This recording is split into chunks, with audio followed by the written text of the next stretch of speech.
the meeting of the Joint City Council of Commissions and Committee to order. Today is November 30th, 2021. And I would like to ask the city clerk to please call roll call.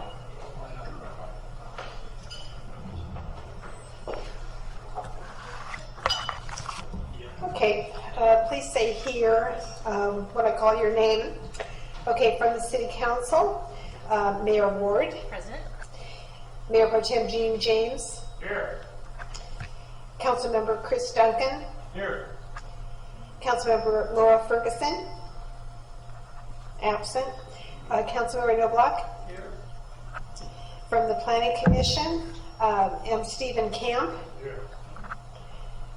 Cameron Cosgrove. Here. Bart Crandall is absent. Gary McCagan. Here. Scott McCann. Absent. Karen Prescott Leffler. Here. And Hannah Tyler. Here.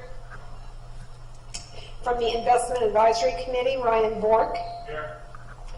Art Carter. Absent. Thomas Olds. Here. And Mark Taylor. Here. From the Golf Course Committee, Nick Azzolini. Here. Rick Dybel. Hi. Mandy Hamilton. Here. Ben Page. Here. And Dick Bale. Here. From the Public Safety Committee, Rick Berkuda. Here. Charles Hightower. Here. Joe Janis. Here. And Rick Leffler. Hi.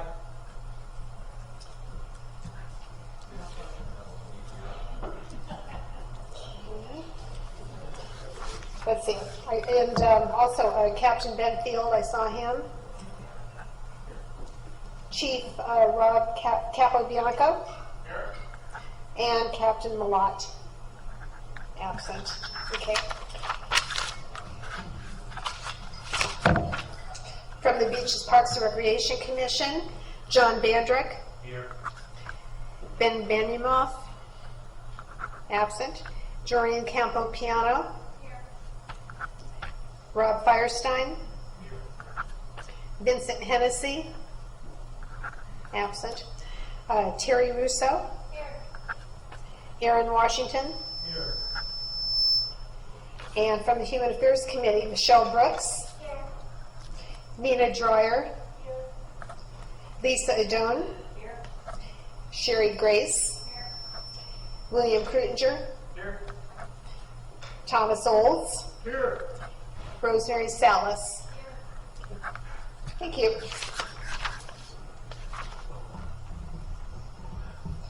All right. We are here tonight. First of all, we're going to get reports from our different committees, and we all understand that you are new. We are going to ask that you keep the reports to about 3 minutes, because after this we're going to start our harassment training that we need to take. So our first committee report would be from the Planning Commission.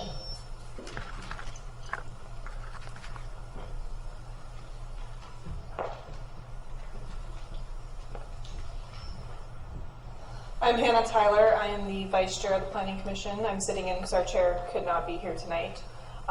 This commission, like it sounds like most of yours, are rather new. 6 of the 7 seats are brand new, and so the staff has spent the last few months just really working on catching us up to speed.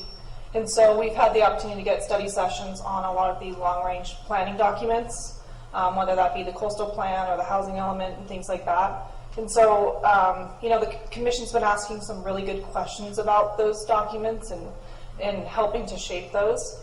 And I think it's really started to set a foundation for us to start to consider some of these more complex projects and probably some that are going to be controversial. I'd say I think a lot of us know about those that are coming our way. And so I think the staff has done a great job of giving us that foundation to start to consider those plans as they come to us. And then we've also been just looking at general planning applications, and so that's it. Short. Thank you. Welcome, all of you. The next report will be from the Golf Course Committee. Mr. Dybel, Yes. who is also our city patriarch. Yes. I will always introduce Guilty you as as that. charged.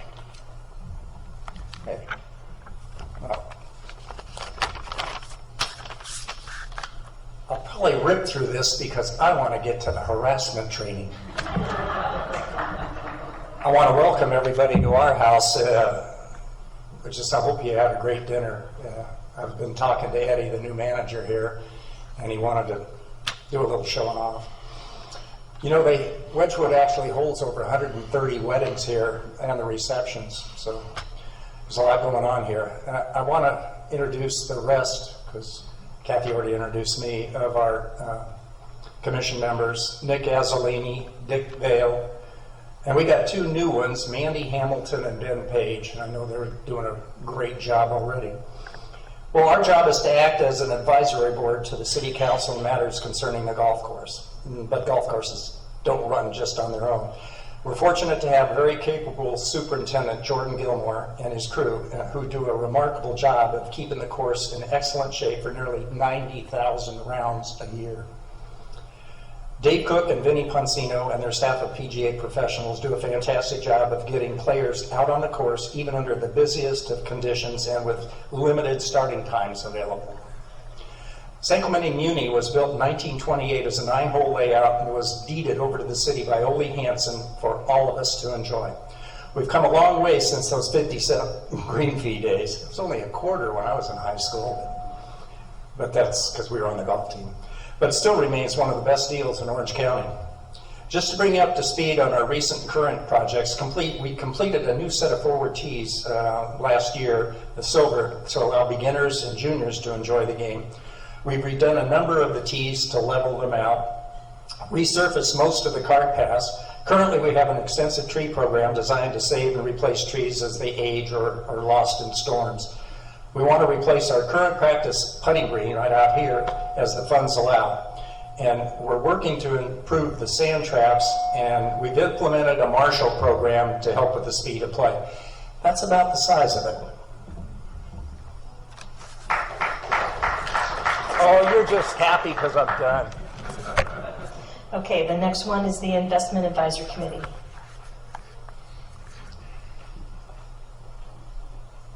Mr. Taylor. Thank you, Kathy. Well, I'm happy to report that all the money that the city has been accounted for and still in place. Thank you. And that's really thanks to the finance department. Like the other committees, we've had some new faces. I'd like to welcome Ryan Bork as the citizen representative, and also Thomas Olds as our new investment specialist. At our last meeting, which I feel is one of our most important meetings, we go over the investment policy, and it was an interesting meeting, I have to say. But we made some changes which will be presented to council this month, or I should say, in December. But other than that, I look forward to working with the new committee, and I'm looking for good things from them. Thank you. Okay, I'm not getting this mic yet. Next is our Beaches, Parks, and Recreation Commission.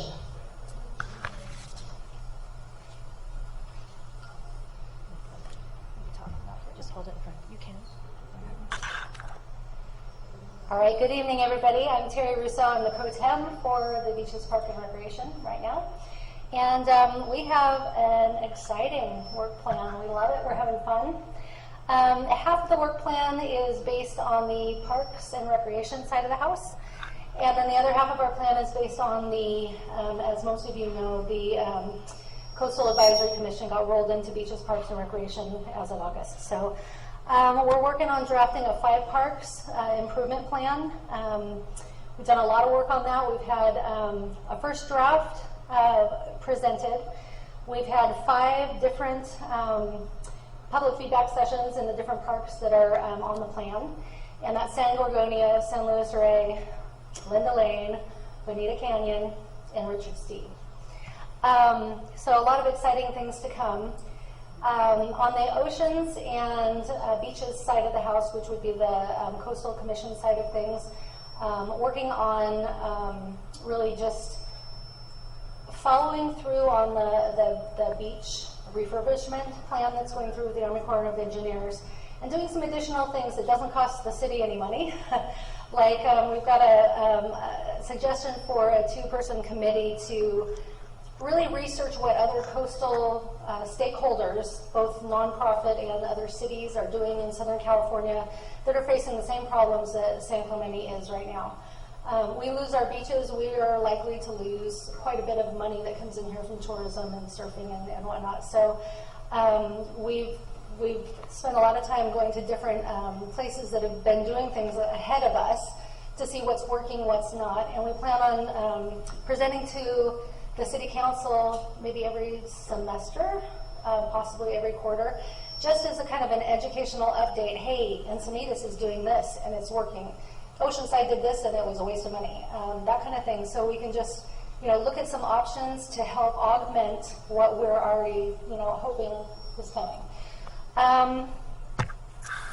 As far as the park side, there's a couple of work plans to really facilitate ease of getting reservations in for our different parks, looking at the fee structures and kind of updating those. They haven't been updated since I think like 2014. To bring in some additional funding for the city. And that's pretty much it.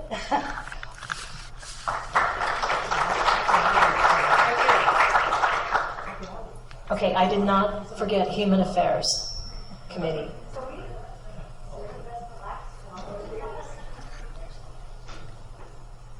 I said it out of order, I'm sorry. Okay. Thank you. Good evening, everyone. Our Human Affairs Committee is new. We're all new individuals. We're all very passionate about the city and bring a wealth of experience, both from the homeless experience, mental health, counseling, business, parents. So we have a very diverse group, I would say, and we all really respect each other's perspectives, which is exciting because that's the way we can move forward in a voice of unity. So right now where we are is we all broke into sub-work groups to discuss and to identify and surface pressing issues facing the city and what our suggested action plan is for each of those areas. We came up with so many ideas that it's just a plethora. It's a big stack. So what we're doing now is culling that down to present the final to City Council so that we can get moving. We're really excited about some of the ideas that we're implementing. Some of them seem very common sense, but common sense doesn't necessarily mean that they've been implemented. So we're very excited. We hope to have a positive impact on the city.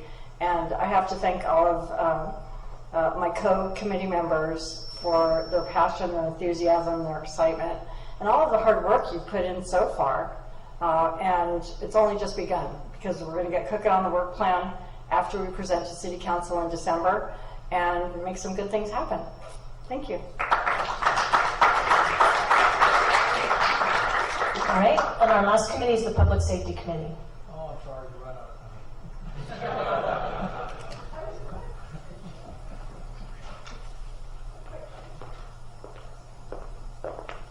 Thank you, Mayor Ward. As we heard from the last presenter, they're all new. We're all young. Anyway, I'd like to introduce the members of our committee, Charlie Hightower, Rick Loeffler, Joe Janis, and myself, Nick Bercuda. Each of us has prior law enforcement or fire service, public safety experience. We also have, we've folded in specific folks. Hold on.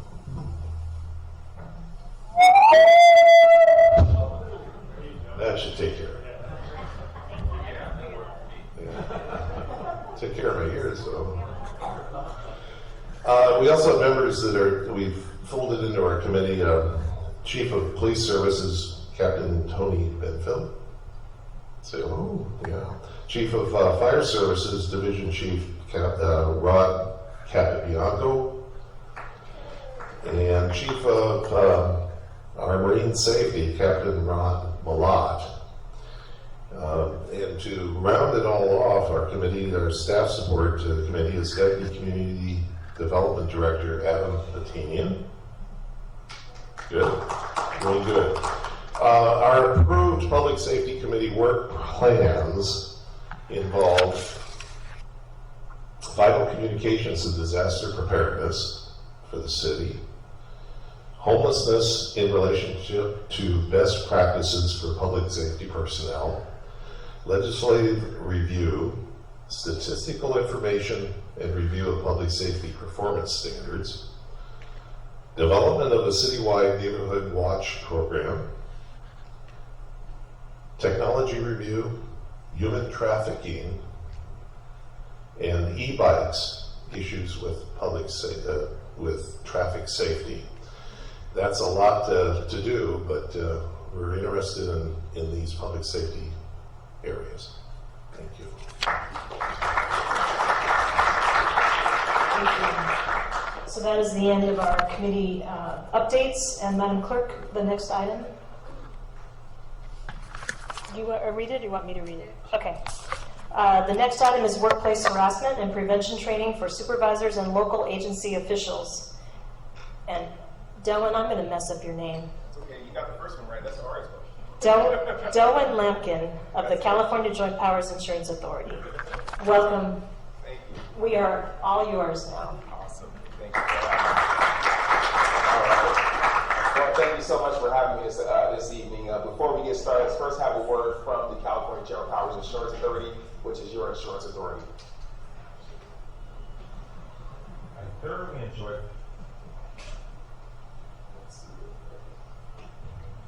Today's training is provided to you on behalf of the California Joint Powers Insurance Authority.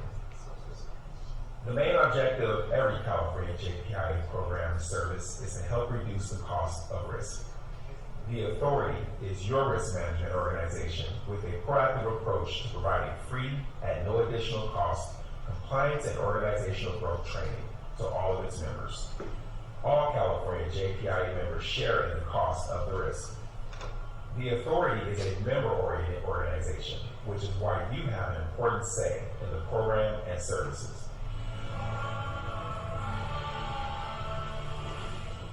Thank you for being a valuable member of the authority.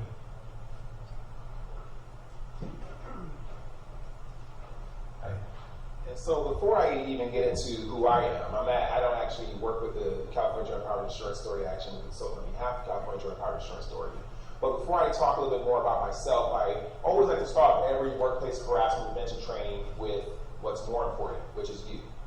And it's a bit of an acknowledgement of recognizing something that's pretty obvious, and that is who's meeting whose expectations within the organization. In most organizations, in most businesses, we commonly focus on making sure that we hire people that meet the expectations of the business, which is why each and every one of you are here. But there is one thing we don't focus on enough, and that is the flip side of things, which is making sure that the organization is meeting the expectations of the employees. And so to start off this course, I don't like to use the word training, I like to use course or presentation. I always start off with one question. It's a simple question, but sometimes it provides an opportunity for people to give very complex answers, because a lot of times the question that's given, the answer that you give changes throughout your tenure. And that question is, when it comes to how you and the people that you support within your organization, how should you be treated in what we call an equal opportunity workplace? What are your thoughts? How should you be treated? Again, very simple question. Sometimes it demands a very complex answer. Yes? The same as everyone else is treated. Okay. What else? With respect. With respect. Okay. Anything else? Yes? Dignity for your position. Dignity. Dignity for your position. Dignity for your position. Okay. Well, and elaborate on that a little bit more for me. It goes hand in hand with the respect and positions you fulfill. Okay. Treating each other, with that same camaraderie and. I like that. I like how you use the word camaraderie, because it really is about bringing people together, isn't it, within our organizations, right? things. And then you had something? Oh, Yes. Professional. Yeah. So what we've all identified is a bit of some key tenets when it comes to the expectations of, or what you expect within your organization. Let me elaborate on that a little bit more, and give you a little bit more perspective of what it means to work in an equal opportunity workplace. The first thing that we have to understand as individuals within the organization is that everyone in this room, each and every one of us, we're all leaders. How do we know this? We know this because it's reinforced in our core values. Every organization has very similar core values. Those core values are professionalism, teamwork, compassion, integrity, accountability, and respect. These are all leadership traits that each and every one of you possess. When it comes to working in an equal opportunity workplace, it means that we're judged by our professional abilities, not upon our sex or our race. It means that we don't have to listen to demeaning or inappropriate comments about our religion, about our disability, or even our ethnicity. It also means that we're role models for each of the people that we serve within our communities. But not just the people that we serve in our communities, we also are role models for people we commonly forget about, which is the people that are sitting to your left and to your right. When it comes to working in an equal opportunity workplace, it means that we're treated with the respect that we deserve, and we treat others with the respect that they deserve. I understand that we're all equal and afford the same opportunities. That is the whole theory behind what we're going to be talking about today, which is an equal opportunity workplace. Now, to give you a little bit about myself, I want to first thank you for having me, not just tonight, but for having me again. I was here about 2 years ago, and I actually was able to present a team building, team communication course with you. And it's very much a pleasure to be back here again. I actually came back here a few times even after that to enjoy the coastal view, to visit some of the restaurants. A few weeks after I did the presentation, I actually got to see your botanical garden, and I got to see one of your historical homes right next door to that botanical garden. It was definitely a very relaxing moment for me. My name is Dale Lampkin, and I'm the founder of Harbinger Horizon LLC, and we are a professional development solution for various businesses and organizations throughout the state of California. And what we focus on is doing professional development presentations in areas like workplace harassment prevention, which is what we're going to be talking about today. We also talk about team building and team communication concepts. We also focus on talking about cultural diversity, something that's a very hot topic right now, something I enjoy talking about. We also talk about stress management in the workplace, and then also a thing I like to call strategic communication. How can we be more effective communicators within our organizations? And hopefully, by being more effective communicators within our organization, we become more effective communicators in our personal lives. Now, I got to tell you that doing public speaking, doing presentations, this is not the only profession that I do doing public speaking. I actually happen to be a peace officer for the state of California. I'm a deputy sheriff, and I've worked as a deputy sheriff. Thank you so much. That's the first time I ever got a hand from you. I appreciate it. I'm a deputy sheriff for one of the largest sheriff's departments in the nation. And I can tell you I've been doing that for about 16 years. I still do work as a peace officer for the state of California. With about 16 years as a sworn peace officer and about 20 years of experience working in various city governments, predominantly in the Southern California area. So like some of the people we have in the room today, people that work law enforcement, I did all those things that we all actually enjoy, chasing down bad guys, putting handcuffs on people, taking people to jail, getting into some fast, high-speed chases. Right on. That was all the fun stuff. Right? I did that, for the first 10 years of my career. And as some of you may already know, that is the fun stuff, but it's the stuff we do the least. A lot of stuff that we do is report writing. But one of the things I want to take back is something I really enjoy, and that is when you are called. When someone calls 911, they come to you on their worst. They're calling you because they're having their worst day. And when you respond, you have to figure out not only how to solve their problem, but how to do it in a manner that's consistent with their culture. And that's something we don't really think about. We all have different values, different belief systems, but we all have to come together and figure out what is the best solution for this person right now. I recognize that in going through this process, I can't really save the world, but I can save someone's world, and that's important. Now, after doing that for about 10 years, someone pulled me to the side and said, hey, you really have a skill set that we can really use within the organization. It's not exactly cop work, but it's still necessary. So for the last 6 years of my career, I've been spending time sitting in classroom settings, the last 2 years virtual trainings, and I got to tell you, this is the first time where I actually get to do a training like this, where there's drinks in the back and, dinner and all that good stuff. It's awesome. But in all these settings, I'm talking about how do we create a more cohesive workplace built on mutual respect. You know, how do we bring all these people together from diverse backgrounds, different experiences, different values and beliefs, and make the organization work? And in doing that, even though it's nothing like what I thought I would be doing, I feel like sometimes I'm like HR with a gun and a badge, right? One of the things that I value about what I do is the fact that I can still influence people. Influencing people to make good decisions about not only how we treat our community members, but also how we treat each other. And I'm a firm believer that if we're not treating each other right within our organization, how can we possibly be expected to tell people in our communities to treat each other right with respect and dignity and compassion for one another? So that's a little bit about myself. I'm going to learn a little bit about you in a few minutes here, but before we do that, let's look at our objectives for today. We want to increase our understanding of what it means to be a part of an equal opportunity organization. We also want to attain a thorough understanding of the City of San Clemente's organizational equity procedures and associated policies. We're then going to explore some ways to maintain or enhance what I like to call a respect-based leadership organization. And then we're going to enhance skills to commit to action. Now, in order to get through those objectives, this is going to be our very short agenda for the night. We're going to do introductions. I've already done the first half. We're going to do the second half. Slightly different. We're going to talk about living out our values in the workplace. What do we bring to the table as individuals within our organizations? We're then going to talk about some behaviors that are prohibited by law. Following that, we're going to see some of those examples of great behavior. And then we're going to talk about reporting violations. What is your obligation as managers, supervisors, and directors when it comes to reporting violations? And then lastly, we'll leave you with a commitment to action. So, jamming right into the next part here, we're going to do a bit of an introduction. So everyone's seated at different tables. I'm going to try to figure this out here. I got 4 flip charts here. I'm going to put you into 4 different groups. This table here and this table, you're going to be at this flip chart here. You're going to be group number 1. We're going to make this entire, I don't know if I want to do that. Wow, that's a lot of people. Yeah. That's okay. That's fine.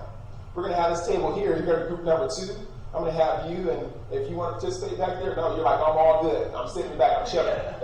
So this table here, and then this table, you're going to be group number 3. And then this table here, and then you 2, you're going to be group number 4. Now, what you're going to do is you're going to go to these flip charts, and you're going to pick someone from your group to introduce to the rest of the audience. Now, the way you're going to do this is you're going to be answering 4 questions. There's a marker already on the flip chart. You're going to put the answers on the flip chart, but you're not going to write the answers, folks. What you're going to do is you're going to draw the answers. Now, when you draw these answers, you're not allowed to use any letters. You're not allowed to use any numbers. You cannot use Roman numerals, right? You can't even use hash marks. Every answer that you give has to be drawn, and all 4 of those answers are going to be drawn on 1 sheet of paper. And again, you're only doing it for 1 person in your group. Now, the questions you're going to be asking that person is, what was their previous occupation? Or it could be even their current occupation. I understand we have some city council members that may be city council members and they have a secondary job. That's fine. Maybe they were a construction worker. Maybe they were a student. Maybe they were unemployed prior to actually coming to the city of San Clemente. Draw it. We all want to see what that looks like, right? I then want you to draw one thing that coworker often brings to work for lunch. The next thing you're going to draw is, why does that coworker come to work? Maybe they come to work because they love their job. Or maybe they come to work for the money. We're going to find out, aren't we? The last thing you're going to draw is one thing that annoys that coworker. All right? Now, it does not have to be the third person sitting to your left or to your right, all right? It could be anything that annoys that person. Again, you're going to draw all 4 of these answers on 1 sheet of paper, and once you're done, you're going to select a spokesperson from that group to bring the flip chart to the front of the class or to the front of this room here, and you're going to introduce someone from the audience. Sounds good? Can we do it? Is it possible? Maybe. I got to get you up and going since we had that hefty meal there. Can't have you fall asleep there, all right? So let's do this. Go ahead and have you stand up, everyone. Go to your flip charts. And I'm only going to give you 10 minutes to do this exercise. You're going to have 10 minutes, and then we're going to go ahead and get going. All right? I'll see you in 10 minutes.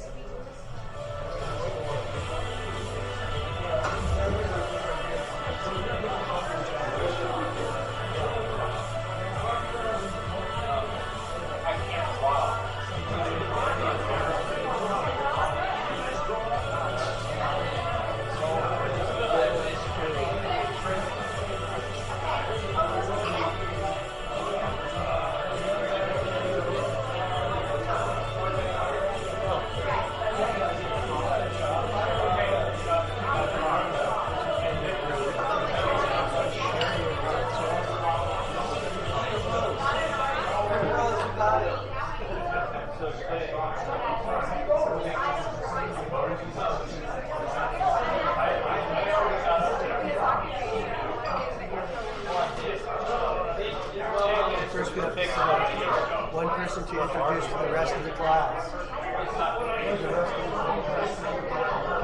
We should pick a city employee. But it could be anyone in the world. Oh, okay. Oh, what of us?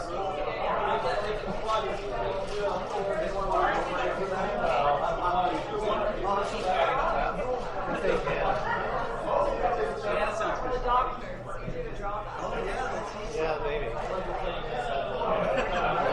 Retired doctor. Does it have to be that specific? So, yeah. So that's question one, right? Okay.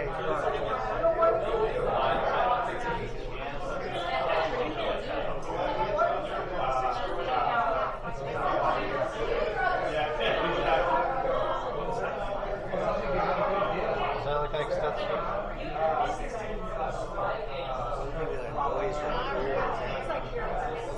Yes, it does. Okay, what else can we do? Rag, first aid kit.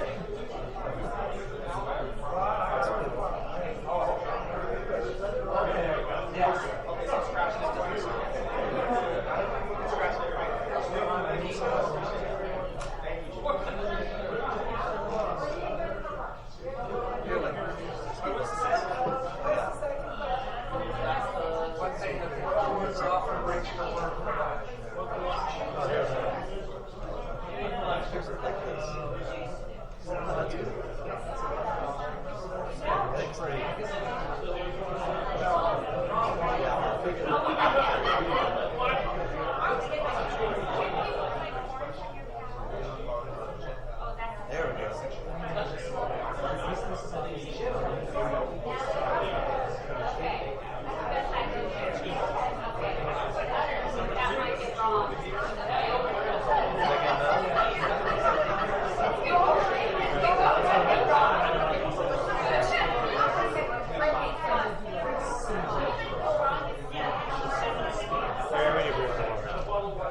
Pepsi and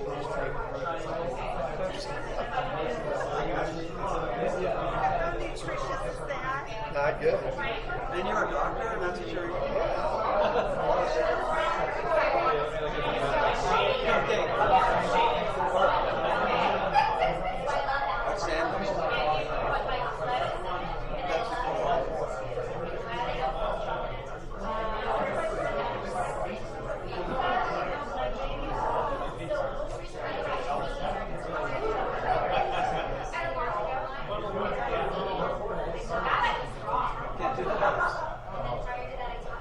All right, folks, so we got about 5 more minutes. I'll give you 5 more minutes. Looks like we're looking pretty good over here on this drawing. That looks like it's coming together pretty good. I know exactly what that is there. That is awesome. I like it. I like it. All right, this other group, they're already violating the law of physics here. So you guys are already violating the rules here. So no letters, no numbers, no Roman numerals. So you got to scratch out the number 1, 2, 3, and 4 there. I know, I get it, but you gotta scratch them out. You gotta scratch that out. So let the group know when you get there, when you get done just about, you start scratching out those numbers there. It's all by design. It's all by design. All right, we got this group over here, group 3. You're looking pretty good. I like that. All right, I know exactly what that first one is. I know exactly what the second one is. That looks awesome. And it looks like this group over here is already done. Sort of kind of. So here's the thing, we're already violating the rules here, folks. So you got to scratch out that number 1 and scratch out 2. I understand why you have it, but no letters, no numbers, no Roman numerals. I get it. No, I totally get where you're going with that, but no letters, no numbers, no Roman numerals. All right. It's all by design. Don't worry, I got you. Keep it from pain. That was my job.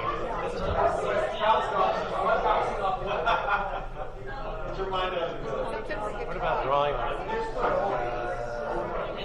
maybe a person's arm being So essentially, you have to take the class all over again.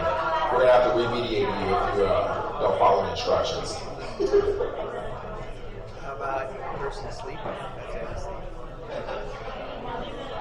All right, remember, as you're getting your drawings done, what you're then going to do is you're going to select one spokesperson from your group to introduce someone from the audience.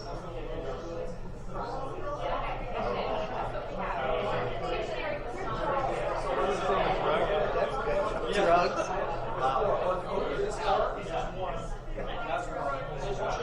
Oh, what else? So what is So that? that's your helping. It's like giving medication. Yeah. Put RX diet. You can't put RX. That's the latter. So what's the last one? What one thing that worries them When people cry. Disorder. Disorder. If people are late. That's fine. Whatever you draw. Cross it out and start over. All right, so group 2 is getting a little creative. I've never seen somebody rip the page instead of erasing the numbers. That's pretty awesome. All right. So we're making it happen. We're making it happen. All right, folks, we got one more minute to finish it up. And group 1, you almost had it. You got to erase the numbers there. Yeah, I know why you have them. You got to erase them. No letters, no numbers, no Roman numerals. It's all, I know, I got you. It's all by design. Let's scratch those numbers out there. Let's scratch them out. I totally get why you're doing it, but we got to make sure we're following the instructions there. All right, so who's our spokesperson for group 1? Who's our spokesperson here?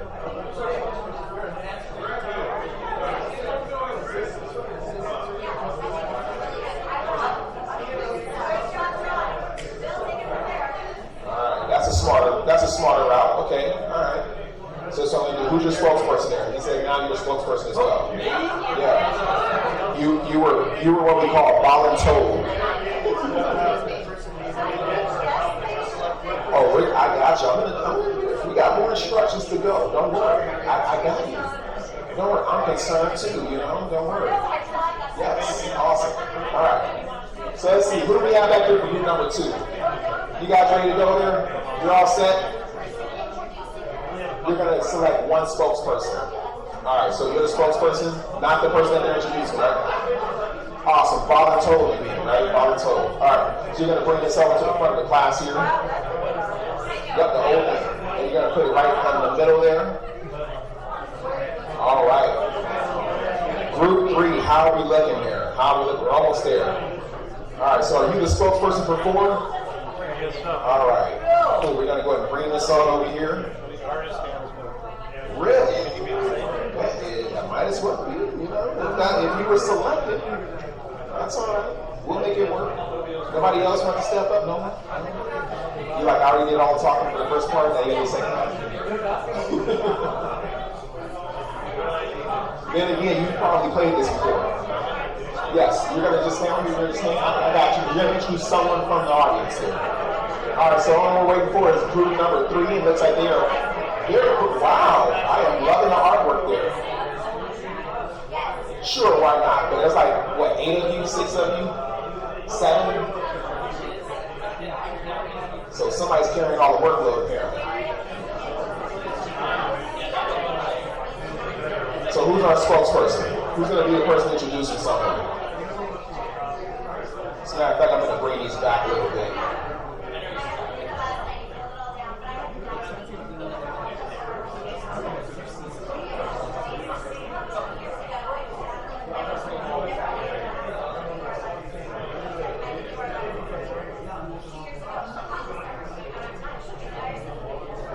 All right, so let's go ahead and bring on over that poster there. Let's put it right here. We got a spot reserved for you right here.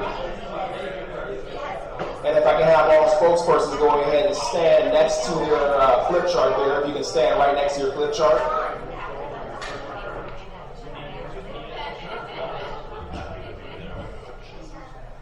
All right. Hopefully everyone can see it. If you want to stand, you can stand. If you want to sit at your table, sit at your table. Everyone else, you can have a seat if you want, but we got our spokesperson in the front here so they can introduce someone from the audience. All right. So let's see. 1, 2, who's number 3 here? Awesome.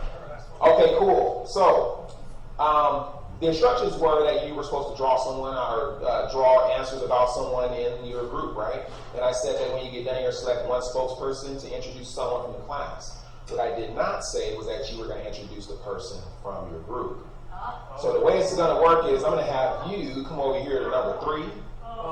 If I can have you go over to number 2. We're going to have you go over to number 1, and by default, you are heading over to number 4, and I am loving that code right there. That is, I'm loving it. Already in the Christmas season right there. I love it. All right, very dapper here. All right, so now that we have our order here, now we're going to introduce our fellow peers. So starting with number 1 over here. Let's go ahead and introduce this employee. Tell us who this person, not tell us who this person is, but tell us the answers to this person here. So the first thing is, what was their previous occupation? Oh, and by the way, I'm sorry. And by the way, let me help you guys out here. I know you guys think you know the answer, right? But I'm going to ask that you please do not provide the answer or do not identify who the person is. See, the thing is that the reason why I don't want that to happen is because I actually got to go to each and every one of the groups and got to see everyone's drawing, so I think I have a better idea of what the answer is, right? And if you need any help at any time, just let me know. I'll tell you what I heard. How's that sound? Sure. All right, cool. All right, so tell us about this person. What was their previous occupation? Okay, so this person was a veterinarian. Okay, that's not what I heard, but okay. And a farmer. Both. Oh, okay, that's not what I heard, but okay. For lunch. You want me to help you out on that first one? Well, I guess that means I'm wrong. Maybe. Sure, I'll take it. All right, so they were skin cows. Yeah, skin cows. Yeah. So you ever seen that show like Naked and Afraid? You know how they make that cowhide and stuff, the coats and stuff, so they can survive? There you go. Somebody's got to do it exactly. Yeah. Try to help you out there a little bit. Make sense? Sounds good? Awesome. Now, next question. Let's see. What does that coworker bring to work for lunch? I was a little disturbed by this answer, by the way, but go ahead. Yeah, you're still up. What does that person bring to work for lunch? Pizza and beer. That's what I thought too. But you're a little off on the pizza part. So it's like a... Just nachos. Just Doritos. It's a Dorito. At least that's what I heard. That actually matches better. Doritos and beer. Make sense? Yeah, cool. All right, awesome. As long as it makes sense to you, I'm good. Okay, what is that why does that coworker come to work? Yeah, they love money. That's what I thought too. But the money's already there. It's not just a little bit of money, it's a lot of money because they got a big dollar sign here. And they golf. Yes, I like that. That first one, there we go. The first one is the one that I don't know if I heard it right. You want me to help you out on that one? Because you can't say they love money and golf. They love making money playing. That's what I thought too. But then I thought what I heard was that they actually come over because they're looking for love. I'm just telling you what I thought I heard. I didn't even try to put those together. They're looking for love, but not only are they looking for love, they're looking for somebody who actually has a lot of money, right? And they know how to golf. Make sense? See, I'm just trying my best to help you out here and tell you what I heard, right? All right, and then one thing that annoys that coworker. About time you got one of them right. All right, there you go. All right. So let's find out who this coworker is. Whoever this coworker is, go ahead and identify yourself. Who's that coworker? Who is that person? Here. Oh, awesome. All right, cool. So tell him how right I am. Well, I sell cattle huts. I was trying to tell him. He didn't listen. And actually, it's a sandwich and wine. Yeah, okay. All right. You do bring sandwich and wine to work. I'm a little bothered by that. What I do, I love it. And I love the money. And I play golf because I have all the money and I want to do it. All right. While I'm drinking my wine and my sandwiches. All right.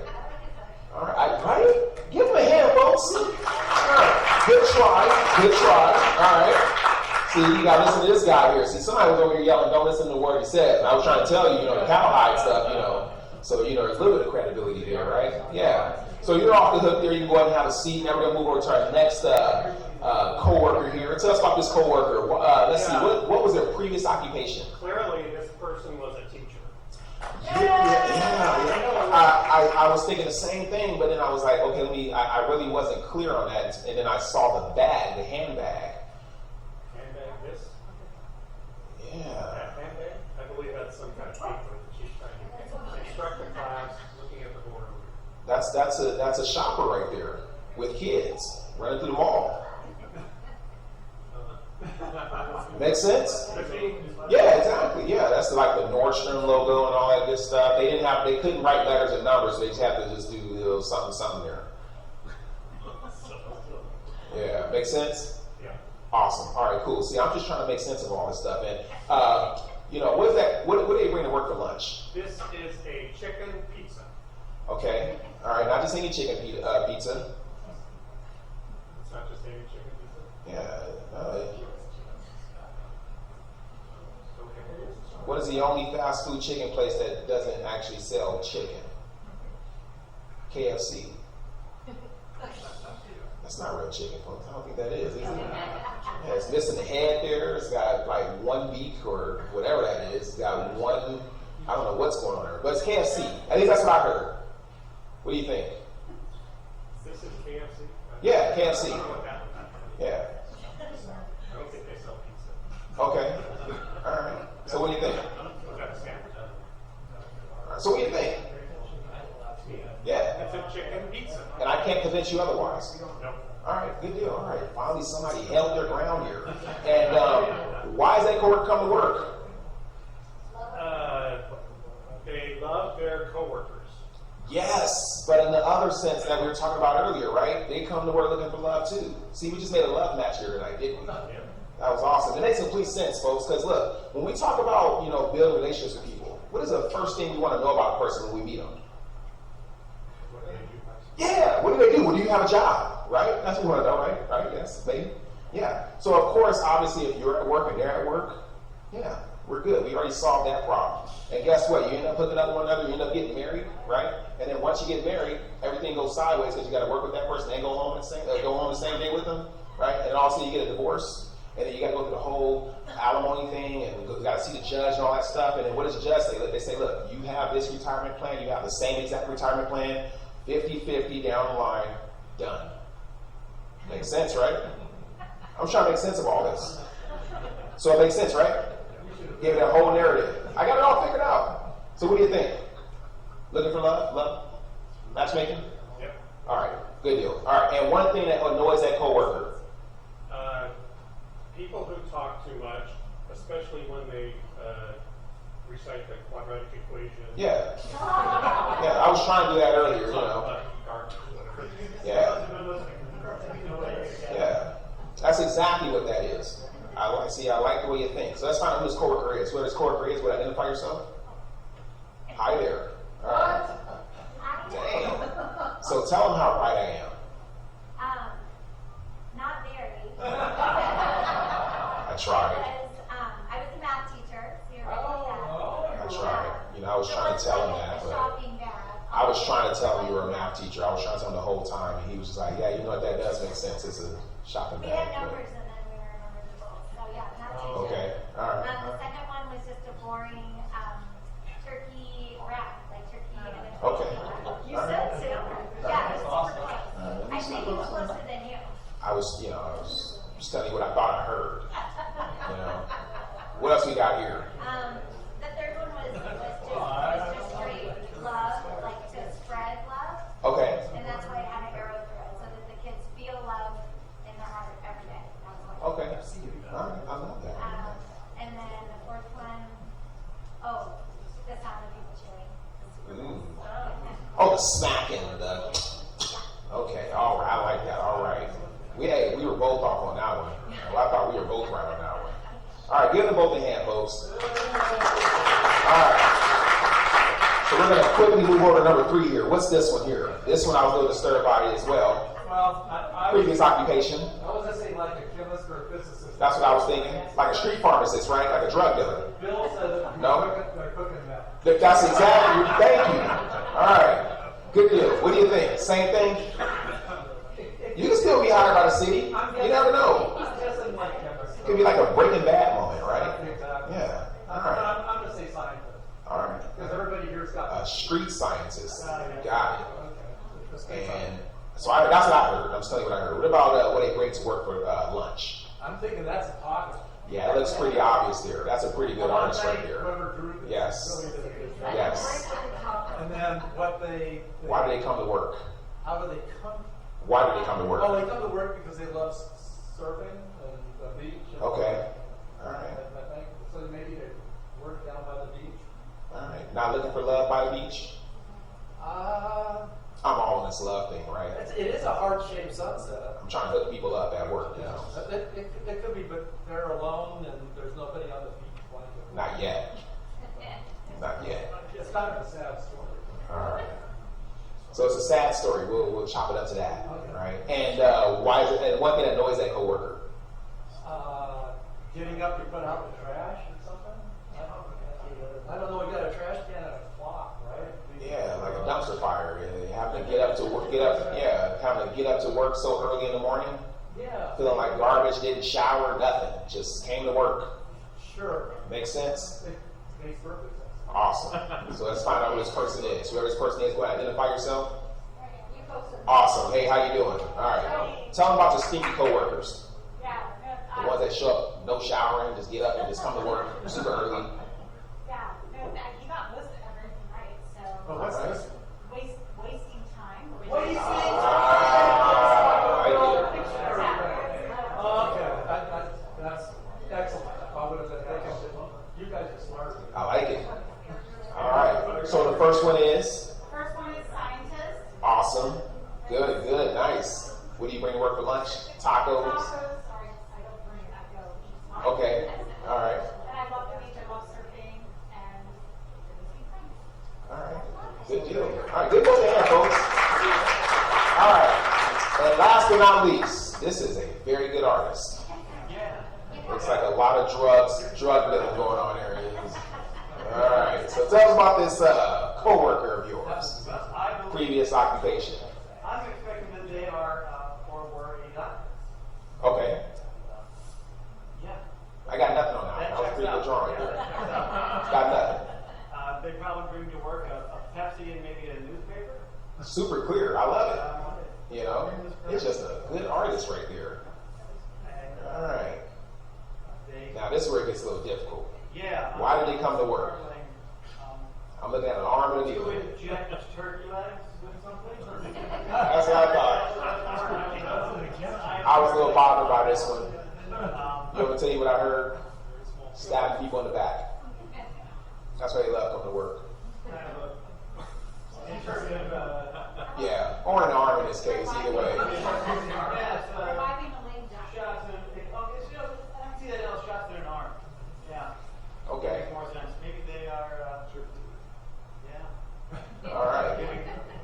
Maybe they like to give shots, or maybe that's maybe that annoys them is having to give Could be. shots. I don't know, but then it makes the other one a little bit more difficult. Yeah, I'm not sure which one I want to call that based on this. All right. Well, you got to pick one. Yeah, well, I'm going to say that's why they go to work. And then I'm going to assume that they are annoyed by 2:25 p.m. By around that time. Annoyed with their fellow coworkers too, right? Yeah. All right. So let's find out who this person is. Go ahead, identify yourself. Where are we at? Hey, how you doing? All right. So tell us about yourself here. So I was an anesthesiologist. I like it. I like it. I would bring a Pepsi and newspaper to the doctor's list, but I eat possible food. All right. And I would come to work You to don't have to give die. people medication, put them to sleep and relieve their pain. Ah, I like it. I like it. And wake them up. And to wake them up. Don't forget that part.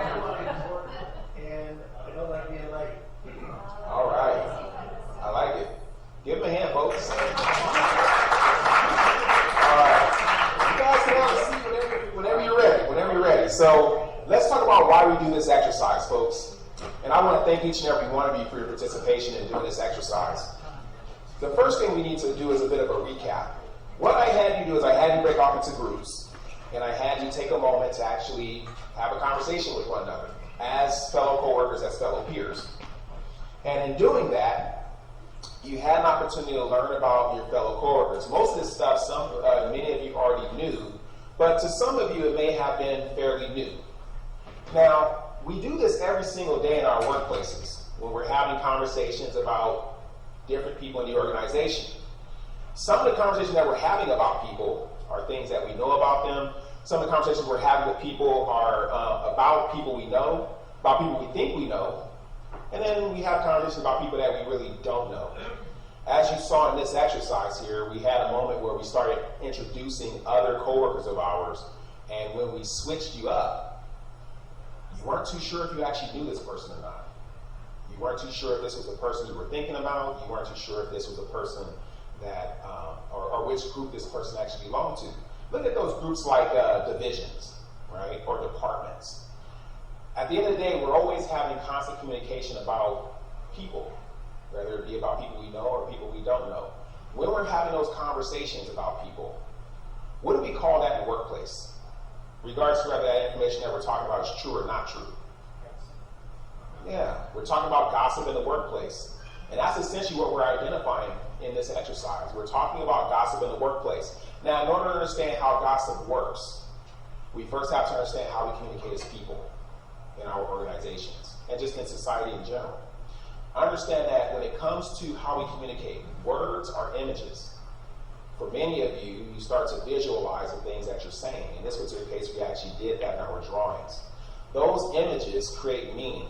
Those images create symbols, right? And sometimes any one word can have multiple meanings.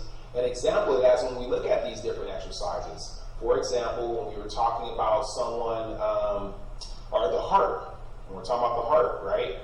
Someone said, well, they love coming to work, but then as you can see, I changed that up quite a bit. We also talked about, for example, the needle in the arm. Many of you thought, oh yeah, it's a drug dealer for sure, right? Yeah. You know, so these are how you can have one word can create two different meanings. A lot of times we'll take when we say certain words, once it's said, we can't take it back. A lot of stuff that you heard me saying, these are things that are very inappropriate for the workplace. But how many times in our workplaces are we saying things that we know are inappropriate, we're joking, or maybe we're talking about something that we believe about a person because we're speaking disparagingly of them. You know, these are things that are occurring in every workplace, right? Understand that when we say certain things, we'll take one word or image to best fit our own narrative. So if you notice, I was creating narratives for some of the things that I was talking about. So when you go back to the heart there was one moment where I started talking about separating those three images, the heart, the money, and the golfing. And I said, they're here looking for love. That person has to have a lot of money, and they have to know how to golf. But when you don't buy into my ideal, how many times do we have people in our workplaces that when you're listening to them, you're like, yeah, that doesn't sound right. And you're thinking to yourself, tell me more. And then they start to fill in the blanks to manufacture credibility. When they say things like, well, it must be true because, you know, that person's here looking for love. And did you hear about so-and-so who's also here looking for love? Right? Or, yeah, it seems like everybody's here looking for love. But did you hear about so-and-so and so-and-so that was on the beach the other day, walking together during their lunch break? Did you notice how they were walking together? We're starting to fill in blanks to manufacture credibility there. A lot of times, the self-esteem of the gossiper can affect how the information is interpreted. You will find out that a lot of people within your organization that speak ill of others, they are doing those things because they don't feel good about who they are as individuals. And they put other people down to build themselves up. So a lot of times when you're hearing gossip in the workplace, and I'm talking about the negative gossip, because there is such thing as positive gossip, but there's also negative gossip. We might want to take a moment to not so much pay attention to what's being said, but look at who's saying it. Is this the person that's constantly saying negative things about someone in the organization? Is this someone that when they come to work, they're always disgruntled? They're always talking about how they're going to quit or how they're looking for a new job, right? We might want to stop paying attention to what's being said and start paying more attention to that person themselves. And then also words elicit certain responses. So one of the things I told everyone here before we got started was that the audience was not allowed to participate. But what ended up happening? Certain people started participating. Certain people started adding their own insight as to what some of the images meant. I even commented on some of the banter that I heard yelling across the room, and then I said, yeah, what he said, right? Lastly, communication has its limits. There's certain things in the workplace we just simply do not talk about. And that is very true or identical to the images that we draw. One of the things we don't talk about is we don't talk about grieving, at least not as a whole. Each and every one of us in the organization is going to suffer a loss at some point in our lives, whether it be personally or within the organization. But we're very selective in who we talk about it with. I know, speaking from a law enforcement firefighter perspective, when we lose someone in the organization, we don't share or we don't talk about it as a whole, but one of the things we do is we do show a little bit of solidarity. A lot of times that's when we wear a black band around our badge to show support for that person because of the profession they were in. As city government officials, you may do the same, something similar, but not necessarily wearing something over your badge, but maybe you might send a letter of condolences on behalf of the city. Maybe you might even set up some type of funding account, or you may help the family assist in funeral services. But for the most part, we don't necessarily talk about grieving in the workplace. The other thing we don't talk about is we don't talk about religion. Why? Because for those that do practice religion, you all come from different types of religious backgrounds, right? Not everyone practices religion in the same places. Some people practice religion in a temple, a mosque, a synagogue, or even a church. But for the most part, we don't talk about religion because we don't want to infringe upon the rights of other people's religions. And the last thing we don't talk about is politics. Now, it's a little bit of a contradiction there because we're talking about city government officials, right? I'm sitting in a room with city council members. And so, yeah, we do talk about certain aspects of politics because of the nature of the job that we do. But when it comes to our own personal opinions about someone's political affiliation, it seems that we always tear each other down when we have different belief systems about people being independent or Republican or Democrat. And a lot of times that can be very detrimental to the organization. Yeah, it's healthy and good to talk about politics in general, but the politics that benefit the organization, that benefit the city. I've seen people in organizations that are best of friends, but the minute they start inserting politics into their conversation, those conversations and the relationship starts to become estranged. It starts to separate, right? Because of different political views. Simply put, it may not be a good idea to talk about politics in the workplace unless it's something that's talking about focusing on how the organization benefits from it. Now, with all that being said, what we just created in just this 20 minutes, this 30-minute period, is I actually created a toxic workplace. Think about it for a second.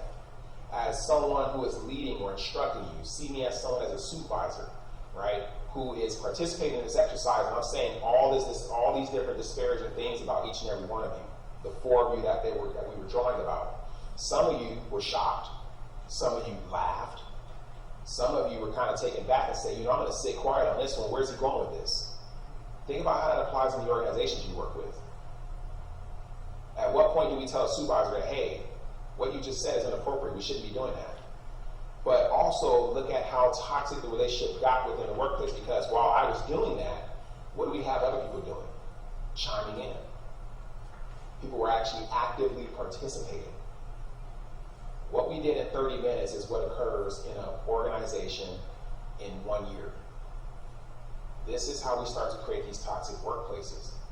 Now, obviously, with me being the person that's leading this discussion, that's leading this conversation, as a supervisor or manager, if I'm doing it and somebody else starts doing it and someone actually tells that person, hey, cut that out, what do you think is going to be their excuse for why they're engaging in that type of toxic behavior? What's going to be their excuse? Yeah, supervisor's doing it, so why can't I? Why am I all of a sudden being picked on? And now you can see how we just lost complete control of the organization. Now with that, we have these different dangers of gossip. The dangers are very simple.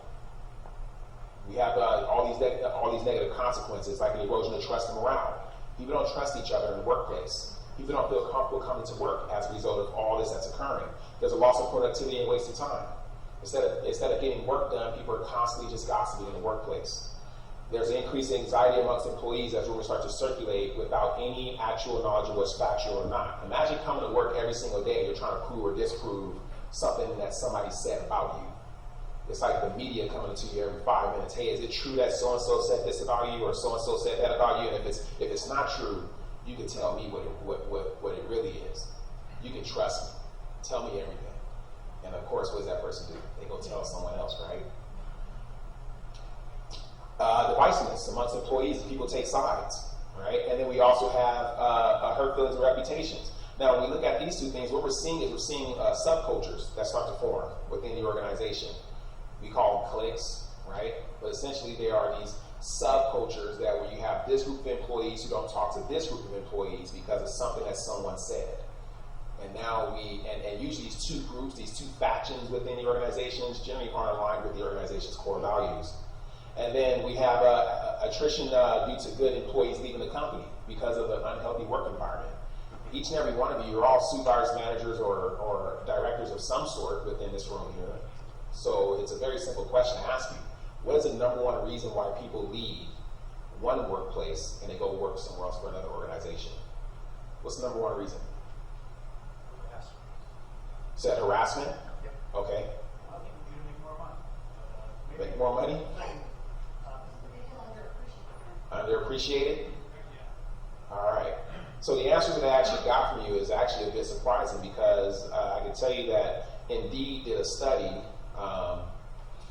in 2018 and they asked that very same question to supervisors, people who were all supervisors and managers. Why do your employees leave your organization and go work somewhere else?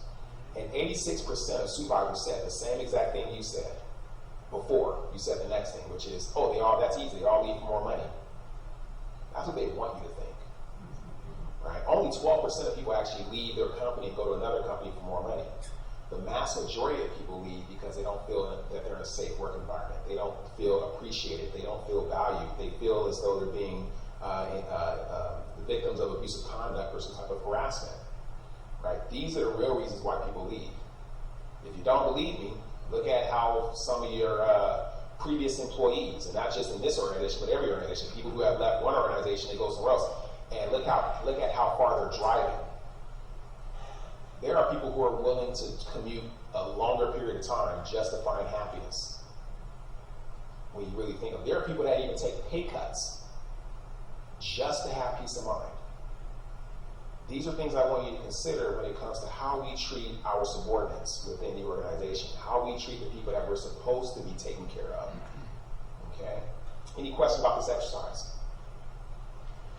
All right, folks, so we're flying through this stuff, right? So now you're asking yourself, so when does the legal stuff come? It's coming, folks. So let's talk about living out our values in the workplace real fast. Each and every one of us within the organization, we all come with our own individual values and beliefs. The question I have for you is, where do we get those values and beliefs from? Parents. Where else? School. TV. Huge. You say TV? Oh. I get points. All right, you get major points for that. Oh yeah. Where else do we get our values and beliefs from? Friends. Our community, right? Is it our community or is it the community we work for? Both. Absolutely. Anywhere else we get our values and beliefs from? Yes. Our culture. Culture is so huge. As a matter of fact, each and every one of us, we all belong to multiple cultures. I'm not going to get into the whole culture diversity presentation, but the ideal is that when we talk about culture, what's in your culture? Strong family, extended family. There you go. Acceptance of elderly people and Yeah. always families taking care of each other. I like how you said extended family and then there's elderly people within our families, because believe it or not, in American society, our grandmothers and grandfathers are actually considered extended family members. They're not considered primary family members. You go to places like Asia and different parts of Europe, like France, the grandparents are actually considered a part of the immediate family, especially in Pacific Islanders as well. Yeah. Anywhere else we get our values and beliefs from? Religious and political. Absolutely. You were going to say? What about within the organization? Yeah. So such as mission. There's an organization culture. Absolutely. So let's kind of expand on that a little bit. So, in all the answers you guys provided, you're absolutely right. Right? We get our values and beliefs from all those different places. And even for those who didn't give an answer, you can agree that even if you personally don't get your values and beliefs from those places, you know that people in general get their values and beliefs from those places. But what makes our values and beliefs different? What's occurring at a subsurface level when you think about it. So for example, as someone mentioned parents, right? And when we think of parents, we automatically think mother and father. But not everyone grew up in a household with a mother and a father. I know speaking for myself, I grew up in a household with a single mom raising 3 kids. That's where I get my values and beliefs from. Some of you may have been raised by just your father, or maybe an aunt or an uncle, or maybe you were raised by your grandparents, or maybe you were even raised in foster care. Now we start to see some slight differences. Someone mentioned religion. I already talked about the different religious places that we worship, but what about the different religious leaders within those religious places that we worship? People that get their values and beliefs from maybe a priest, or a reverend, or a rabbi, or an imam. For those that don't know what an imam is, it's someone that is a religious leader in the Muslim culture, right? Someone mentioned school earlier, I believe. When we think about school, not everyone went to the same type of school. Most people think of public school, but some of us went to a private school. Some of us went to a religious school. Some people were homeschooled. And then someone mentioned television, right? Which I'm going to combine television and media and politics into one thing we call media, right? Because now when we talk about media, now we're talking about newspaper, radio, internet, social media. How big is that? Yeah, Instagram that's a mess, ain't it? Well, actually, Twitter's even worse, isn't it? Yeah, it's crazy how people get their values and beliefs from those different places, from those different platforms. It seems like on those platforms, everybody's got a mic, right? You don't need any qualifications in order to speak your mind. All you need is a username and a password. Well, let's talk about why that's the case. Media works off of something known as a measurement of social impunity. What does that mean? That is the theory behind dog bites man versus man bites dog.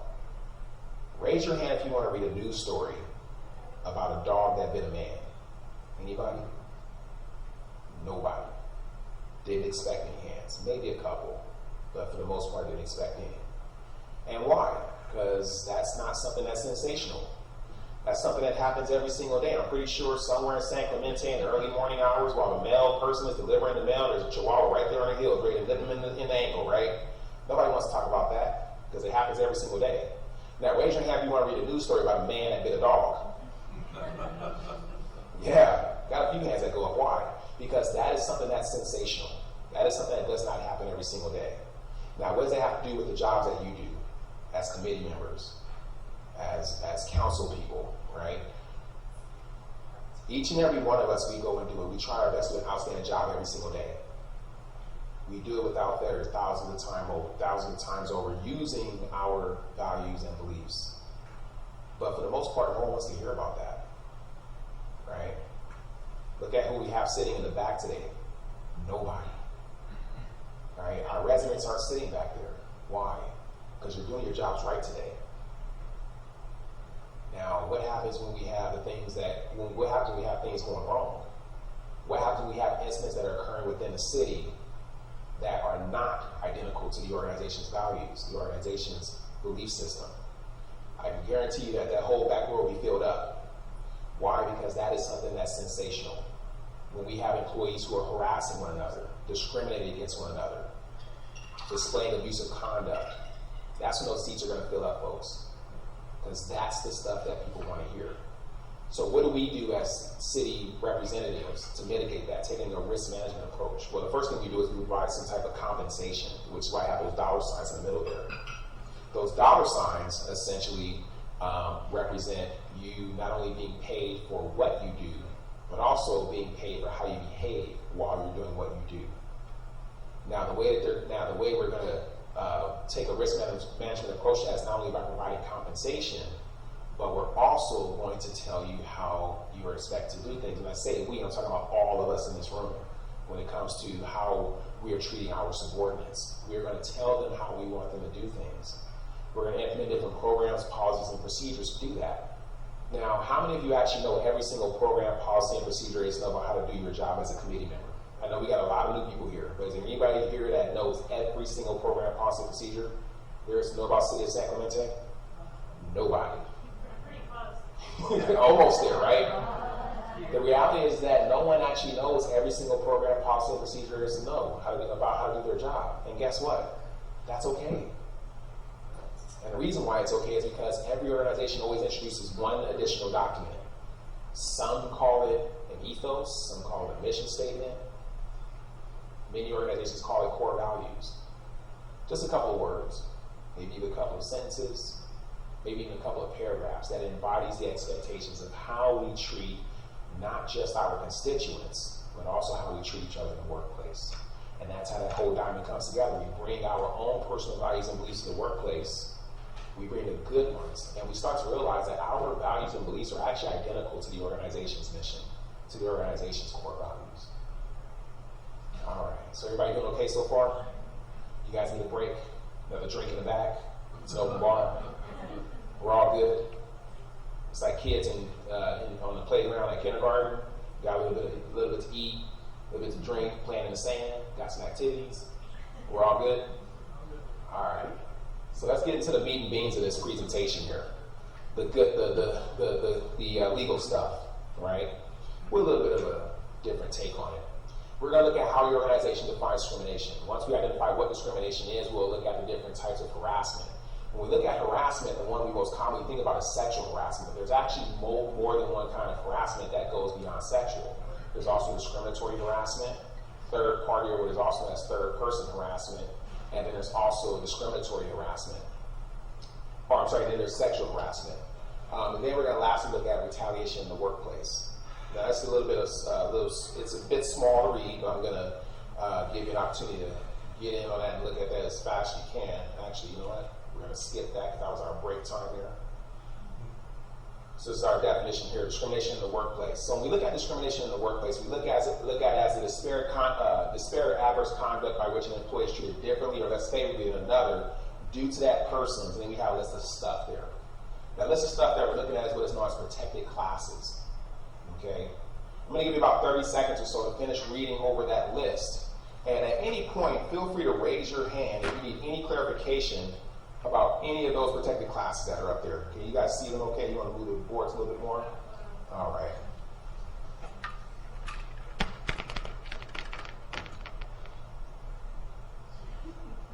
Anyone got any questions? You need any clarification on any of those protected classes? We got them all down. Everybody knows all of them. Are there letters on that board? Right. So what I'll do is I'll read over the list here. So we have age, ancestry, color, denial of found medical care leave, denial of kin care, disability, which includes HIV and AIDS. We have genetic information, gender identity and gender expression, marital status, medical condition, genetic characteristics, which can include, those medical conditions can include genetic characteristics like cancer or even a record history of cancer. We also have military or veteran status, national origin, which also includes language use restriction, and then we have race, which also includes ethnic hair grooming practices. That's actually our newest protected class as of 2019. Then we have religion, which includes religious dress and grooming practices, and then we have sex and gender, which also includes pregnancy, childbirth, breastfeeding, and other related medical conditions. And then we have sexual orientation, or even the perception that someone has any of those protected classes. Anyone need any clarification on any of those? All right, we're solid. All right. So just for clarification on discrimination based on age, generally what that's referring to is age 40 and over. Now, the reason why I don't have 40 and over up there, even though 40 and over is referencing the federal mandate, is because I do recognize that there are some cities, some organizations that exceed the federal mandate by ensuring that employees are not discriminated against no matter what age you are, because I do recognize that there are some organizations that hire younger adults or even youth that are employee eligible to work maybe some of your camp programs or maybe some of your after school programs. Or maybe even some of your pool programs. So that's why I do not have age 40 and over up here. As I mentioned earlier, with found medical care leave, that's referring to FMLA for those that were unfamiliar with what that was referring to. Kin care is just a supplement of that, which was introduced in 2017. Let's see here. Gender identity and gender expression. This is a hot topic that's being discussed in a lot of communities. When we talk about gender identity, just to kind of give you a brief rundown of what we're referring to here. We talk about, when we talk about gender, we commonly think of male and female, right? And so when we look at those two genders, that is what is known as binary genders. The other genders, the ones that are what are known or called, or what is known to be on what is called a gender spectrum, are considered non-binary genders. Those include the ones that you're most commonly familiar with, like LGBTQ and plus communities. But it's also referring to other genders that are, again, identified based on what's called a social construct. These are things that we as people have identified as separations of genders. So someone who may be asexual versus cisgender and cisgender, or someone who is pansexual. These are all different genders that you probably have never heard of, but understand that there are a lot of genders that exist, and from a social construct, last I counted, there's about 76 different genders that are identified on a social construct. Just recognize that when we're talking about genders in society, just recognize that there is a way in how they are classified as non-binary, which is all the other genders on the gender spectrum, and then we have male and female, which is binary. Okay, in case anybody had any questions about that. I got one. Yes. Try to explain the one about language use restriction. Yeah, so that was actually a lot easier to explain once you know what it is. So a big problem we've had in the entire United States is you have companies or organizations that tell their employees that they are not allowed to speak any other language in the workplace other than the English language. That's going to be very problematic because you have people that are in our workforces that speak secondary languages, or for some people, English is actually their secondary language. And then because of that, people who have a language that they speak that's primary other than English, they might be in the break room, they might be at their cubicle sharing a conversation with someone in the workplace that speaks that same language as them.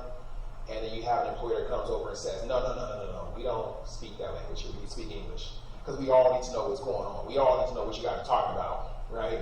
That happens. Yeah, so this is why that's in place. Well, Yes? It's not accent reduction. Say it again? It's not accent reduction. What do you mean? Well, if you get folks that English is not their primary language, and they try to talk to you on the phone, it's like when you call for help with your computer, Gotcha. and you end up in the Philippines, Yeah. you can't understand what they're saying. Yeah, so that has happened, and I'm going to say this, being very familiar with much larger organizations, where I deal with organizations of thousands of employees, where you may call someone at a totally different city, and they may speak a different language in that particular department or a particular division.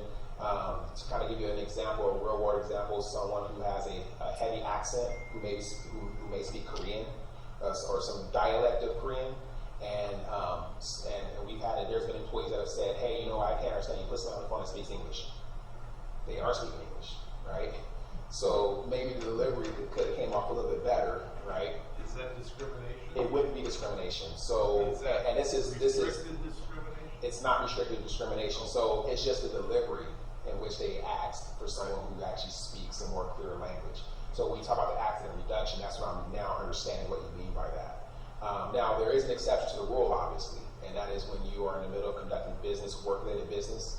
Yes, you do want to make sure everyone in your organization speaks a common language. So I know, like, for example, like you coming from first responders background, we're talking on the radio, right? We want to make sure everyone's speaking common language, especially if you need help. If I can't understand you, I can't get to you. Now, are you going to be reprimanded for not speaking English? No, but there could be some ways in which you could be, I guess you could say, rehabilitated in a sense to understand that if you're not speaking clear in a language everyone understands, we can't get to you. It's called accent reduction. There we go. So that's a good way of putting it. See, I never heard that term before, but I like the way you put it. Yeah. So that's a good way of looking at it. And then you got a question? Yeah, I did. It's a long list of things that are Absolutely. discriminatory, right? So what's non-discriminatory? Do you have another chart to talk about? Because that covers Yeah, so to be honest with you, and the way I always tell people is this looks like a lot of stuff, but it's really not. These are just things that I don't like to say it's common sense, but these are just things that where people are purposely just treating someone differently or disparagingly solely because of those reasons. And there are many other ways in which you can just simply have a dislike for someone that's not related to any of those. Some of these, most of these are actually state mandated, but they do not apply to across state lines. So most of these are state prohibited or protected classes. Some of them are actually federal. So, but I can tell you that, I mean, it looks like a lot of stuff, but you got to remember some of the stuff in the subcategories, the ones that are in parentheses, are more so examples of protected of areas related to that protected class. Yes. What was the KI? So KinCare, I always like to put that in all caps. It's actually not an acronym. So KinCare is actually a supplement to FMLA. It was introduced in 2017, and it addresses a lot of other reasons why people may need to take off from work other than what you would typically find in FMLA, like, for example, pregnancy or maybe caring for your child. With KinCare, it allows you to take up to 50% of your sick time off from work to care for some other significant other, like maybe a grandparent, or maybe you're the primary care provider for somebody who's not an immediate family member. What it also allows you to do, it also allows you to take off time to be able to attend your children's sporting events, or you can take time off because you're a victim of a violent crime. So, for example, if you're a victim of rape or assault or battery, you can actually take time off from work to be able to maybe relocate or receive some medical attention, some long-term medical attention. The only exception to the rule to KinCare is if someone is suicidal or someone is a victim of domestic violence and they did not report it to law enforcement. So that's important because, you know, one of these days, one of you might take a phone call, someone that's calling in sick to your organization, and you are thinking to yourself, their behavior is a little unusual. But they tell you, well, I want to take time off per KinCare. And while you can't ask too many questions, you recognize something's not right. So you can say, no, I'm going to deny your time off for now. And then you might want to use law enforcement services. I don't know where they went. They took off and had a hot call. The captain had a hot call. You know, that you might want to make a phone call to the local law enforcement and say, hey, can you do a welfare check on this employee for me? They called in sick. They said it was per KinCare, but this is unusual for them to do that. You can actually do that, and then once you determine that everything's fine, then they can go ahead and utilize that time. So, good questions, folks. Anything else? All right, so let's move right along here. So, as it says at the very bottom there, just like how it has in your policy, it says and or any other characteristic protected by state or federal law. The reason why that's there is because that is just to acknowledge that in case your organization does not have all these protected classes listed, the employees that fall under all these protected classes, they're still covered. And I do recognize that the city of San Clemente, like many other cities, you don't update your policy every year. And then you go through a lot of red tape and a lot of approvals just to even get it updated. So it could take years. Well, that last statement is just to say that, hey, look, in case we miss any of these protected classes, you're still covered. So now we look at how the organization defines harassment. Harassment is something that's unwelcome, severe, or pervasive, and it creates a hostile work environment. You as supervisors should know this. It's important to know this, that when it comes to investigating harassment in the workplace, this is essentially the very simplistic rubric or criteria you're going to use to determine if something is harassing in nature. It only has to meet 3 of these 4 criteria here. It has to be something that's unwelcomed. It has to be something that creates a hostile work environment, but it only has to be severe or pervasive. What is severe? Severe is something that shocks the conscience. In other words, when it happens, you say to yourself, wow, I cannot believe that just happened in the workplace. Pervasive is something that's ongoing, it's continuous. In other words, it happens more than once. Okay? Now, some of you may be asking the question of how do I prove that I'm being harassed before I make a complaint? Well, the reality is you don't have to do that. No one has to prove that they're being harassed or make a complaint of harassment, and that's reaffirmed under Senate Bill 1300, which was enacted in September 30th of 2018. And it's essentially is a series of amendments, one of them being that it says that no one has the burden of proving that they're being harassed prior to making a complaint to a supervisor. So why is that important for you? That's important for you because when an employee comes to you and says, hey, I'm being harassed, you should not tell that employee, well, go get me proof, or come back to me later when it gets worse. Now, we chuckle a little bit when we hear that, right? But everything that I tell you today is not just because it sounds nice or it sounds crazy. These are things I tell you because these are things that are actually happening in organizations. Okay, so just be very mindful of that. Now that we know how we look at harassment, we look at the different types of harassment. The first one is sexual harassment. With sexual favors, or sexual advances, request sexual favors, or other verbal, visual, or physical conduct of a sexual nature that meets any of these following 3 criteria. Those first 2 that we're looking at are criteria that are most commonly violated by supervisors and managers. When we look at that first one, or we look at submission of such conduct is made either explicitly or implicitly a term or condition of an individual's employment. When we hear the term explicitly, what does that mean? Obvious, right?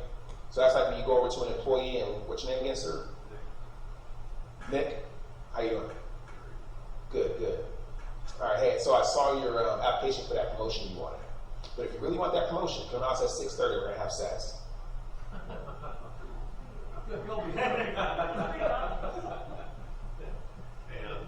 This is when you say no. Okay.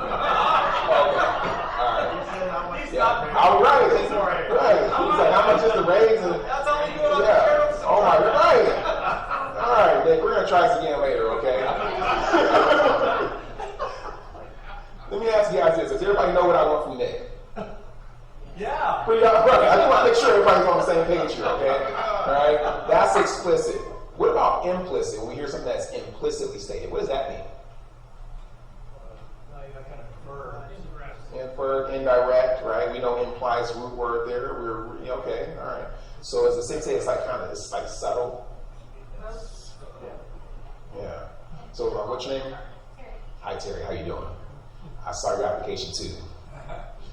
But if you really want that job, if you really want that promotion, come out at 7, because Nick might be coming over at 6:30. And we're gonna Netflix and chill.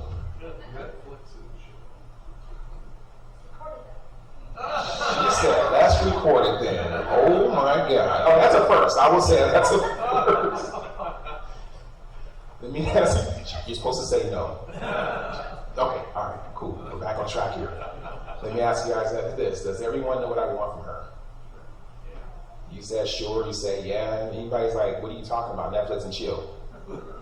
Anybody thinking that right now? They're like, I got a Netflix account, what's the problem? Right? Let's talk. It's the chilling part that gets it, right? So let's talk about this for a minute. As I said, everything that I talk about is by design, folks, and I appreciate both of you. I appreciate both of you for your participation in this. Recognize that I use these 2 examples not because they're funny, but because again, these are things that I've actually had to talk to employees about.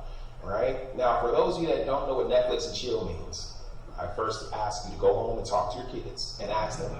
And if they know, you got a problem, right? If you don't know what Netflix and chill means, it's the exact example as the explicit example that I gave, right? It's just subtle. It's hinting, right?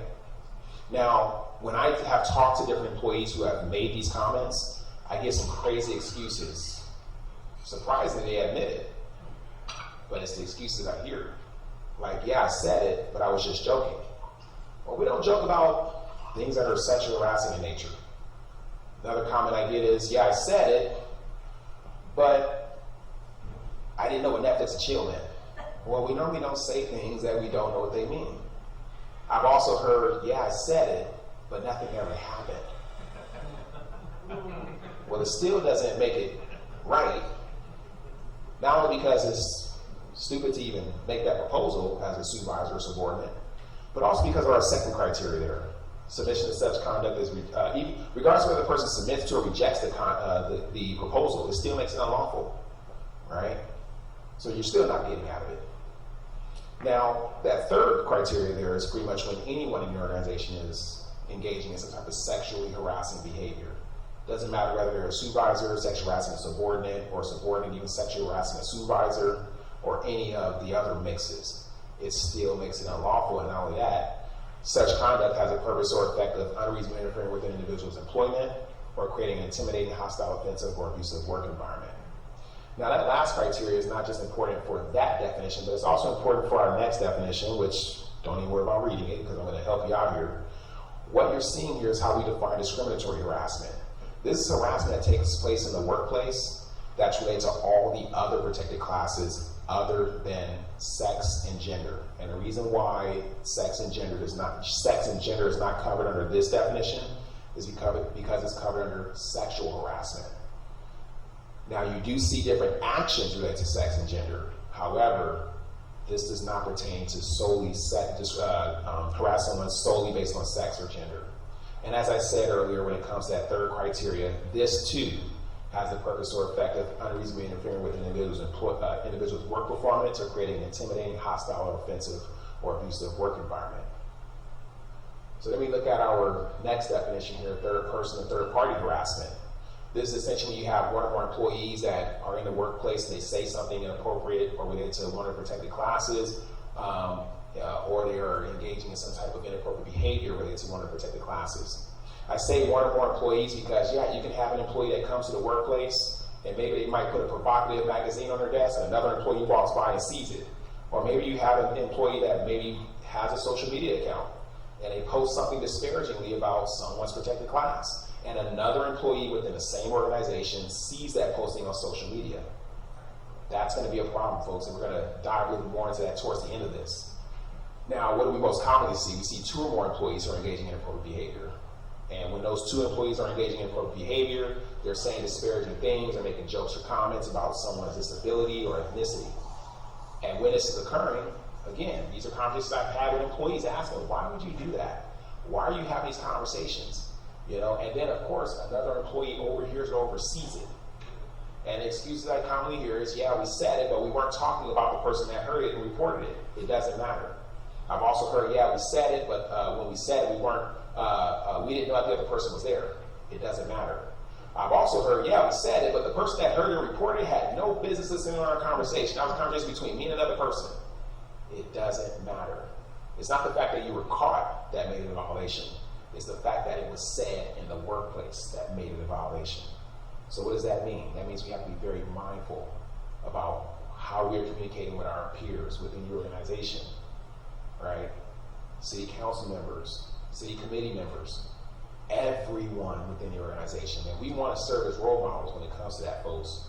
We need to be very mindful of the messages that we are conveying to one another in the workplace. Understand that when we are engaging in inappropriate behavior, when we're making inappropriate comments, we assume the risk that someone may overhear it. So let's be mindful about what we're saying, folks. And then our last definition here is retaliation. We all know what retaliation is, but how does it apply to the workplace? It's essentially when you have someone that steps up and does the right thing. Maybe they're a victim of harassment or discrimination or abusive conduct, and they stepped up and reported it. Or maybe they're a witness to any of those things, and they stepped up and reported it. Maybe they're not a victim or a witness. Maybe they're just a cooperating individual who is providing information to your city manager's office related to an investigation related to any of those things. And now, as a result of being one of those three parties, they're being treated differently. They're being treated disparagingly. The organization can't tolerate that, folks. And it's for three main reasons.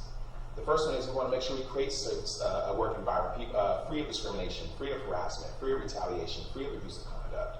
The second reason is we want to make sure we create a safe work environment for if someone experiences any of those things like harassment, discrimination, abusive conduct, they feel safe enough to report it to their immediate supervisor, and if not their supervisor, any supervisor or the city manager's office.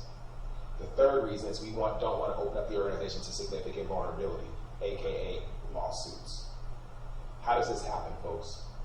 This happens when an employee comes to you as a supervisor or manager and they report an incident to you and you fail to act. Or you tell that employee, yeah, you know what, come back to me when it gets worse. Or you tell that employee, hey, you know if you report this, you know what could potentially happen to you, right? You could be isolated. Do you really want to do this? Or just simply ignoring the complaint.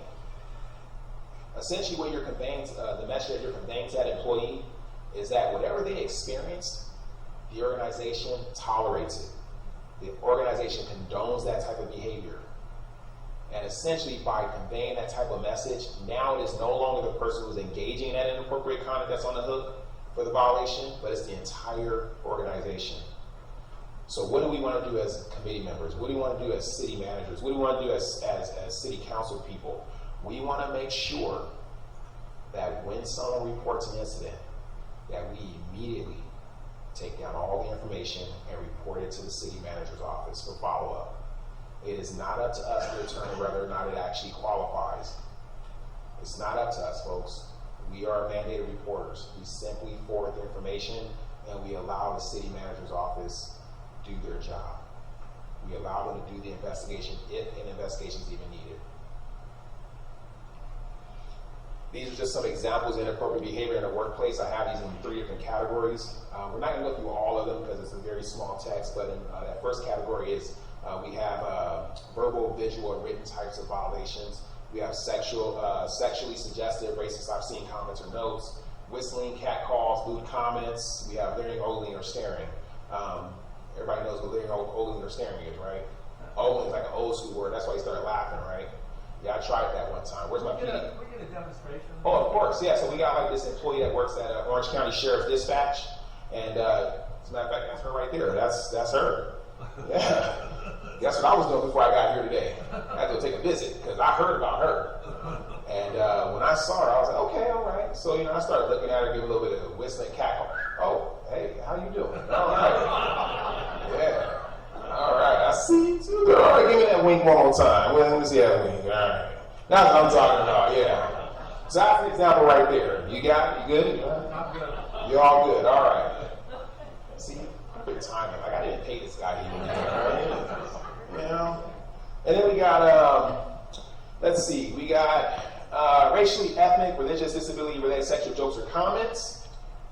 Pretty self-explanatory. It's not just those types of jokes or comments. It's any jokes or comments related to that, related to any protected classes. Then we have unwanted requests for dates. All right. So this one is where it gets a little complicated in explaining. So I spent a little bit of time on talking about this because what it really comes down to is how are we communicating in our organizations, and are we creating a work environment where people can freely speak their mind when someone asks them out on a date. They can actually say more than just no. There are people in our organizations that don't feel comfortable saying more than just no because they are afraid that they might hurt someone's feelings, or they are afraid that what they may say, the organization is not going to protect them. That's what the real problem is based on a number of years I've been doing this. It's not so much just someone that doesn't know what the meaning of, doesn't know what no means. It's also people feeling uncomfortable saying more than just no. Okay? I'll give you an example here, right? So what's your name, sir? Dick. Dick, all right. So,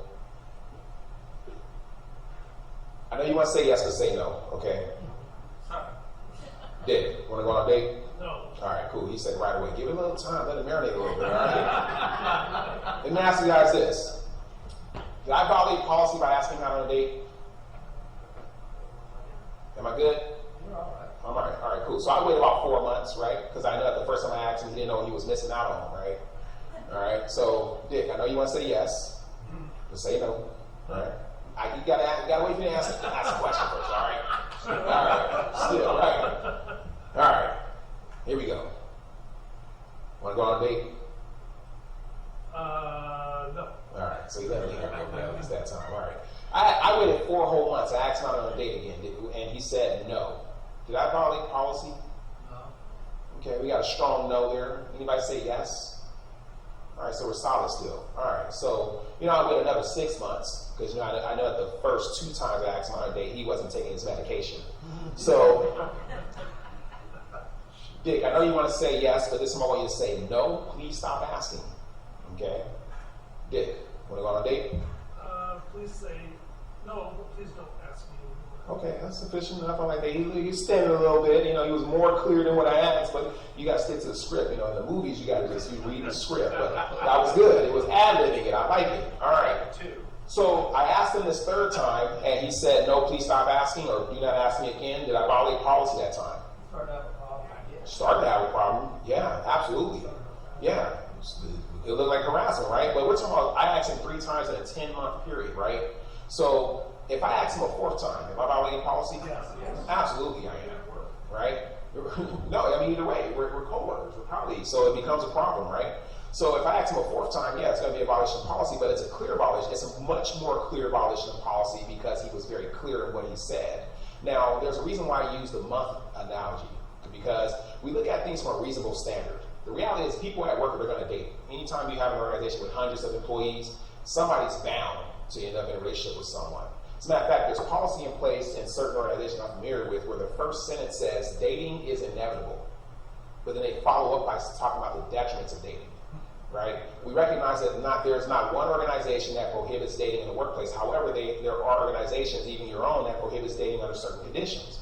Like, for example, supervisors dating subordinates, right? And why do we have that in place? We have it in place for a good reason, because we don't want to create an imbalance of power, right? But the reality is that we also want to make sure that not just, we want to make sure we're not just dealing with that issue, but we're also dealing with the issue of what constitutes harassment. A reasonable person would say, okay, 3 times in 10 months, they weren't really clear what they meant when they said no. I can kind of see that as a problem. We're going to address it, but it's not a severe violation, right? Versus asking someone 3 times in 10 months, in 10 minutes. You know, hey, you want to go on a date? No. Come on, let's go on a date. No. Come on, just me and you. No. That's going to constitute harassment. But the other part that I want to convey is this communication aspect. Encouraging your employees to say more than just no. No, please stop asking. No, not ask me again. No, I will never, ever date you. Just crush their soul, right? Just crush it, right? But the reality is that this is what we want to convey those messages. But we also recognize that there are times where employees do not feel comfortable saying more than just no. And so the question is, what do we do with that? Well, we first have to understand that I know some of us grew up in the world, we grew up in a world where we believe that no means no, but that's from our cultural standpoint. There are cultures, and I'll give you an example of Asian culture, where it is impolite to say no. There are people that are in the Asian culture that will say yes when they really don't mean to say yes. So this is where we pay attention to not what's being said, but how it's being said. So I use that as a very clear example to suggest that, yeah, not everyone understands what no means in the organization. No does not necessarily mean no. So when someone says no, they could mean no, not right now. They could be no, I'm currently married, but 4 months now I might be divorced. Could be no, this is unprofessional. This is unprofessional for the workplace. But if you wait for me in the parking lot after work, I just might say yes, right? Because somebody said, well, it's at work, right? So these are different dilemmas that you deal with. Well, let's kind of eliminate those dilemmas by opening up clear communication and then also addressing when an employee has an issue with someone asking out on a date. If an employee comes to you and says, hey, so-and-so asked me out on a date, and I have a problem with it, the first thing you might want to ask that employee is, what was your response? That employee may say, I just said no. The next thing you need to ask them is, what else did you say? That employee may say, all I said was no. The next thing you should do is you should strongly encourage them to go back to that employee and tell them more than just no. But if that employee tells you, I don't feel comfortable doing that, that's when you step up as an advocate for that employee. And you go speak on their behalf, and you tell that other employee, hey, my understanding is so-and-so actually out on a date, they said no. Let me tell you exactly what they meant when they said no. And please not ask that employee out on a date again. Can we just squash it there? Absolutely. However, if that employee decides they're going to go confront the other employee, or they're going to go ahead and ask them again, now we got a severe violation, do we not? So this is where we definitely want to report that type of violation. All right, any questions about that? All right, so I got one. Yeah, what's up? Why wouldn't you document that? You would document it personally.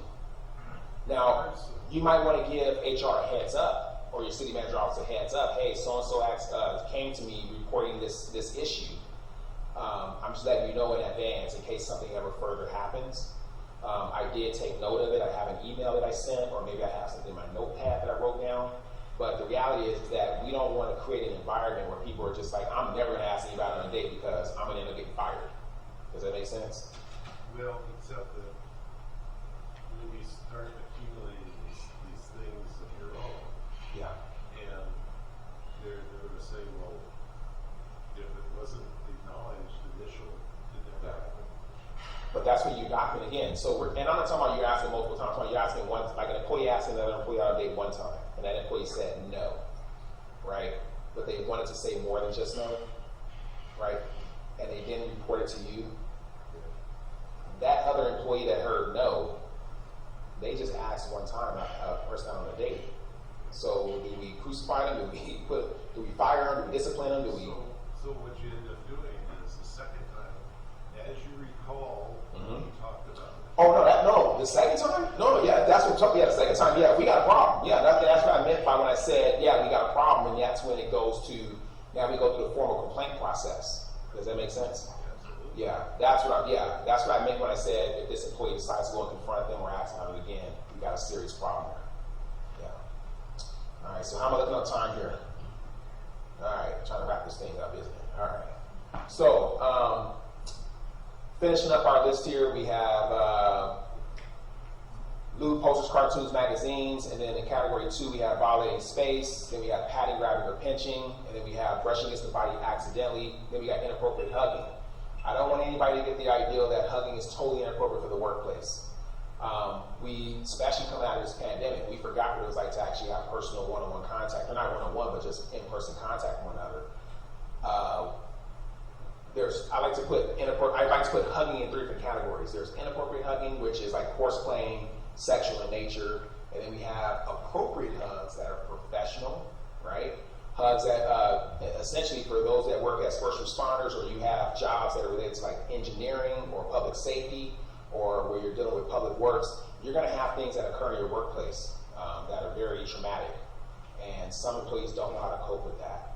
We like to think we can go home to our families and talk to our families about it, but the reality is that our families may not understand. So what do? We come back to the workplace and talk to like-minded people that may be experiencing the same things we experience. And sometimes we show a little bit of dignity and compassion for one another, a little bit of empathy by giving each other a hug and letting each other know it's going to be okay. Those are your type of appropriate professional hugs. And then you have your last category, which is essentially hugs that are people that just don't like to be hugged.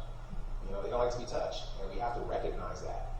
So we need to identify who those people are in our workplaces, because even if we have the best intentions, they just simply do not like being hugged. So we need to be very mindful of that. Is anybody here a hugger? You're a hugger? We got a bunch of huggers in here. This is wow. All right, so you know how to give a professional hug, right? I always ask if I can give them a hug. Okay. I ask first. Can you give me a hug? Can you give me a hug? Right now? No. Right here? Yeah, bring it over. I'll take a hug. No? There's Maybe? no reason to hug. Oh. There's always a reason to hug. All right, what if I make it a little bit more dynamic? Hold on a second. All right, so it's not going to work out here. So let me see here. So we got this type of hugging here, right? What if I look at this video, we're looking at this hugging. Does this hugging look okay to you? Because I'm gonna assume you're like a subject matter expert in hugging. All those hugs look okay? Pretty good? Professional hugs? The what? The ick factor. That did? No, nothing immediate. Oh yeah, okay, so we're good, right? All professional hugs? Those are colleagues, right? Yeah, they're all colleagues. They're all colleagues. Good hugs, right? Not sure they had a reason to hug. Yeah, right. All right. So those were all professional hugs. What about this one?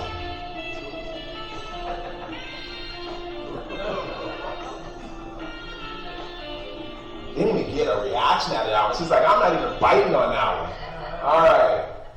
The reality is we know the difference between a professional hug and an unprofessional hug, right? So we know what's considered appropriate. Obviously, we can know what's inappropriate. If we hear that music playing, when we see 2 employees hugging, we might have a problem. All right. So finishing off our list here, we have massaging, which is going to be a violation. Then we have an employment-related benefit given in exchange for a favor demanded. Hazing, giving demeaning assignments, retaliation, physical assaults, and possession of weapon or lookalike weapons or dangerous devices. All those there are what are considered abusive conduct of a physical nature. Some of them are actually criminal.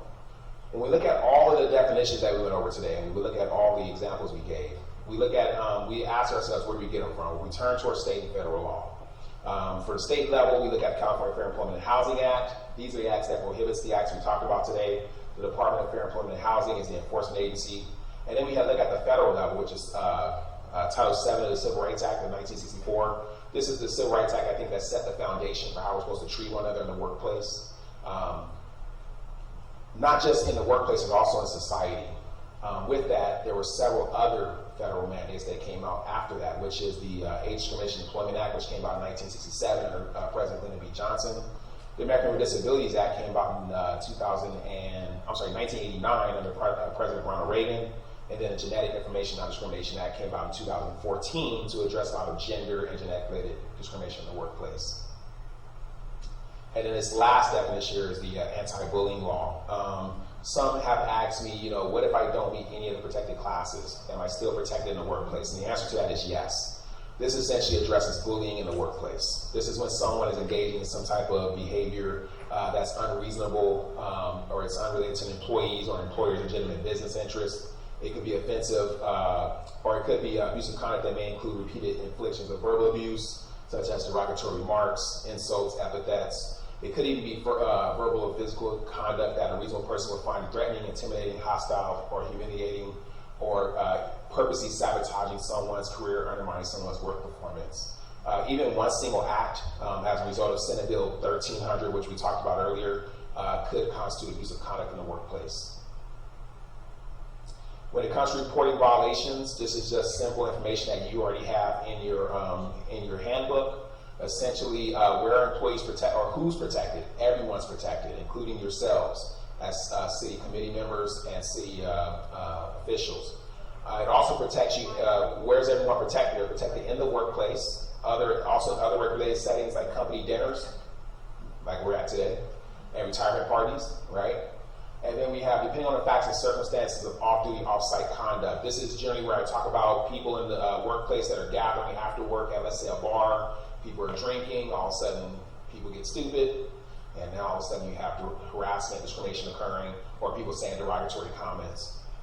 The biggest problem we have in this example actually is social media still to this day, where you have employees that are posting disparaging things on their social media, and then another employee sees it. Now, I can get into the weeds of your right to post whatever you want on your social media account, and that's absolutely correct. You're absolutely right in that. But one of the things I want you to think about, instead of thinking about your rights as an employee, or just in general as a citizen when it comes to reporting, posting what you want on social media, is I really want you to think about the concept of what you represent.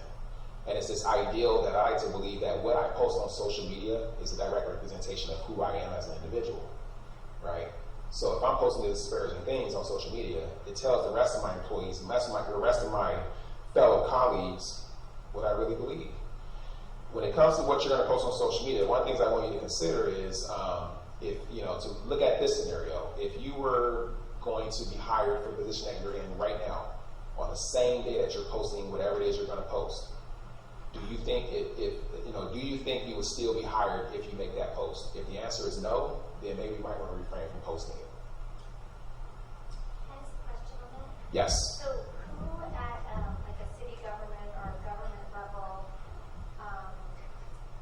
reprimands that? So I know like in private workforce, it's the HR person. Yes. But like when you're an elected official, who oversees that?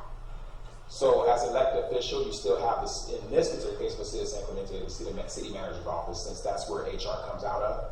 So it'll be a city manager's office. Now, as far as the investigation process of that, if there's an investigation, it could be done by a manager or a director of a particular division, because any supervisor can technically be an investigator if they're properly trained to be an investigator.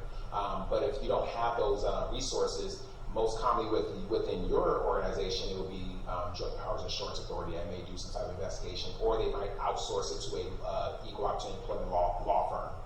But isn't that kind of awkward because the city manager is like at will of the city council, but then they're the ones that would oversee the city council meetings?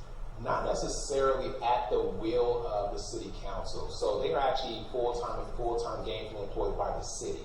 And they're not an elected official. So this is where you get to, there's actually two entities that we're looking at here. It's not just the city manager, but it's also the city attorney's office as well. So, and the whole idea is that the city manager's office would essentially be the repository of all the complaints. And then it may go over to the city attorney's office. They may even do the investigation. Sometimes it's outsourced. Sometimes it's a director or manager. So you're very welcome. So when it comes to reporting violations, you as supervisors, you have an affirmative duty to report violations. As I mentioned earlier, general employees, they are strongly encouraged to report violations, but they are not required to report violations. Just a little tidbit for you to know. anyone can report a incident to any supervisor, manager, or director within the organization, or city attorney's office, or city manager's office, or they can report it directly to one of you as committee members or as city council members. If they don't feel comfortable doing that, they can report it to the two entities, the California Fair Employment and Housing, or the Federal Equal Employment Opportunity Commission. But as I explained to all employees, those two entities, they go through a lot of red tape trying to do investigations, and they're not really doing any investigation. They're actually acting as mediators. They usually contact the organization's human resource department to ensure that they actually do the investigation correctly. So as I tell them, at the minimum, if they don't feel comfortable reporting it to any supervisor or manager, at a minimum, report it to the Department of Human Resources, or in your particular case, the city manager's office, which encompasses the Human Resources Division. When it comes to duties of all supervisor managers, these things I've already covered. The biggest thing I always share with all of my supervisor managers is to make sure we serve as role models within an equal opportunity organization. And then lastly, I leave you with this commitment to action. When it comes to living up to an equal opportunity organization, there are some things that we must do as employees. One of the things that we must do is read and understand the policy completely. That's extremely important, folks, because knowledge is power. And if it's not for you to share information or to have that information, it's for you to be able to share it with someone else. One of the things that we also want to do is make sure we're not engaging in behaviors that violate the policy. And the reason why is because, as I said at the very beginning of this presentation, we're all leaders. And the reason why we're all leaders is because there's always someone looking up to us, whether it be our constituents, the people that we serve, or the people that are to our left and to our right, or even our subordinates. There are some things that we can do. Make sure we do the right thing. I don't say I have to stand on a pedestal or a high horse to say I'm a perfect person. I'm not. No one in this room is perfect. What I'm referring to when it comes to doing the right thing is making sure that we're not making light of real actions within an organization that constitutes harassment. And the reason why is because there are people in our organization that are not A-type personalities. They may not feel comfortable reporting a violation, even if they're the victim themselves. So this is where you stand up. This is where you stand up as an advocate and stand up for those who aren't willing to stand up for themselves. And in the process, you could be saving a life. Make sure we're spreading the word. We will make sure we encourage coworkers who may experience harassment to speak to a supervisor. And when it comes to general employees, they may not be required, and neither are you. You're not required to tell someone your behavior is inappropriate in order and ask them to stop. But sometimes that's what it takes. You might want to tell someone, hey, cut that nonsense out. You know, the behavior that you're engaging in is very inappropriate. Sometimes they may not even be aware that they're even violating the policy. That's pretty much all I have for everyone. I appreciate your patience and your time. I hope I'll take any questions you may have. But before I do that, I want to thank you again so much for your time. I wish you the best of luck in your careers. Thank you. Yes. You did a great job with the presentation. Thank you so much. I appreciate it. Thank you. My contact information is at the end for anyone that wants to take down my information. If you have any questions related to this training or any other training, you can contact California Joint Powers Insurance Authority, and they'll be able to assist you further. Oh, yeah, so there's a sign-out sheet at the very back of the class. Be sure to sign your name for credit. I will be inputting those into the system sometime tomorrow for you to be able to receive your certificates for training.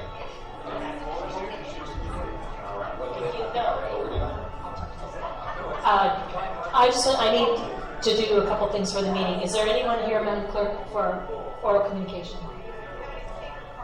Okay, we have no speaker cards. Is there a motion by the council to adjourn? Moved by the Mayor Pro Tem, second by Councilmember Nova. Councilmember Duncan, I'm just going to take the vote because I have a mic. Mayor Pro Tem. Aye. And I'm an aye. So that's 4-0-1. Okay. Thank you. This meeting is adjourned.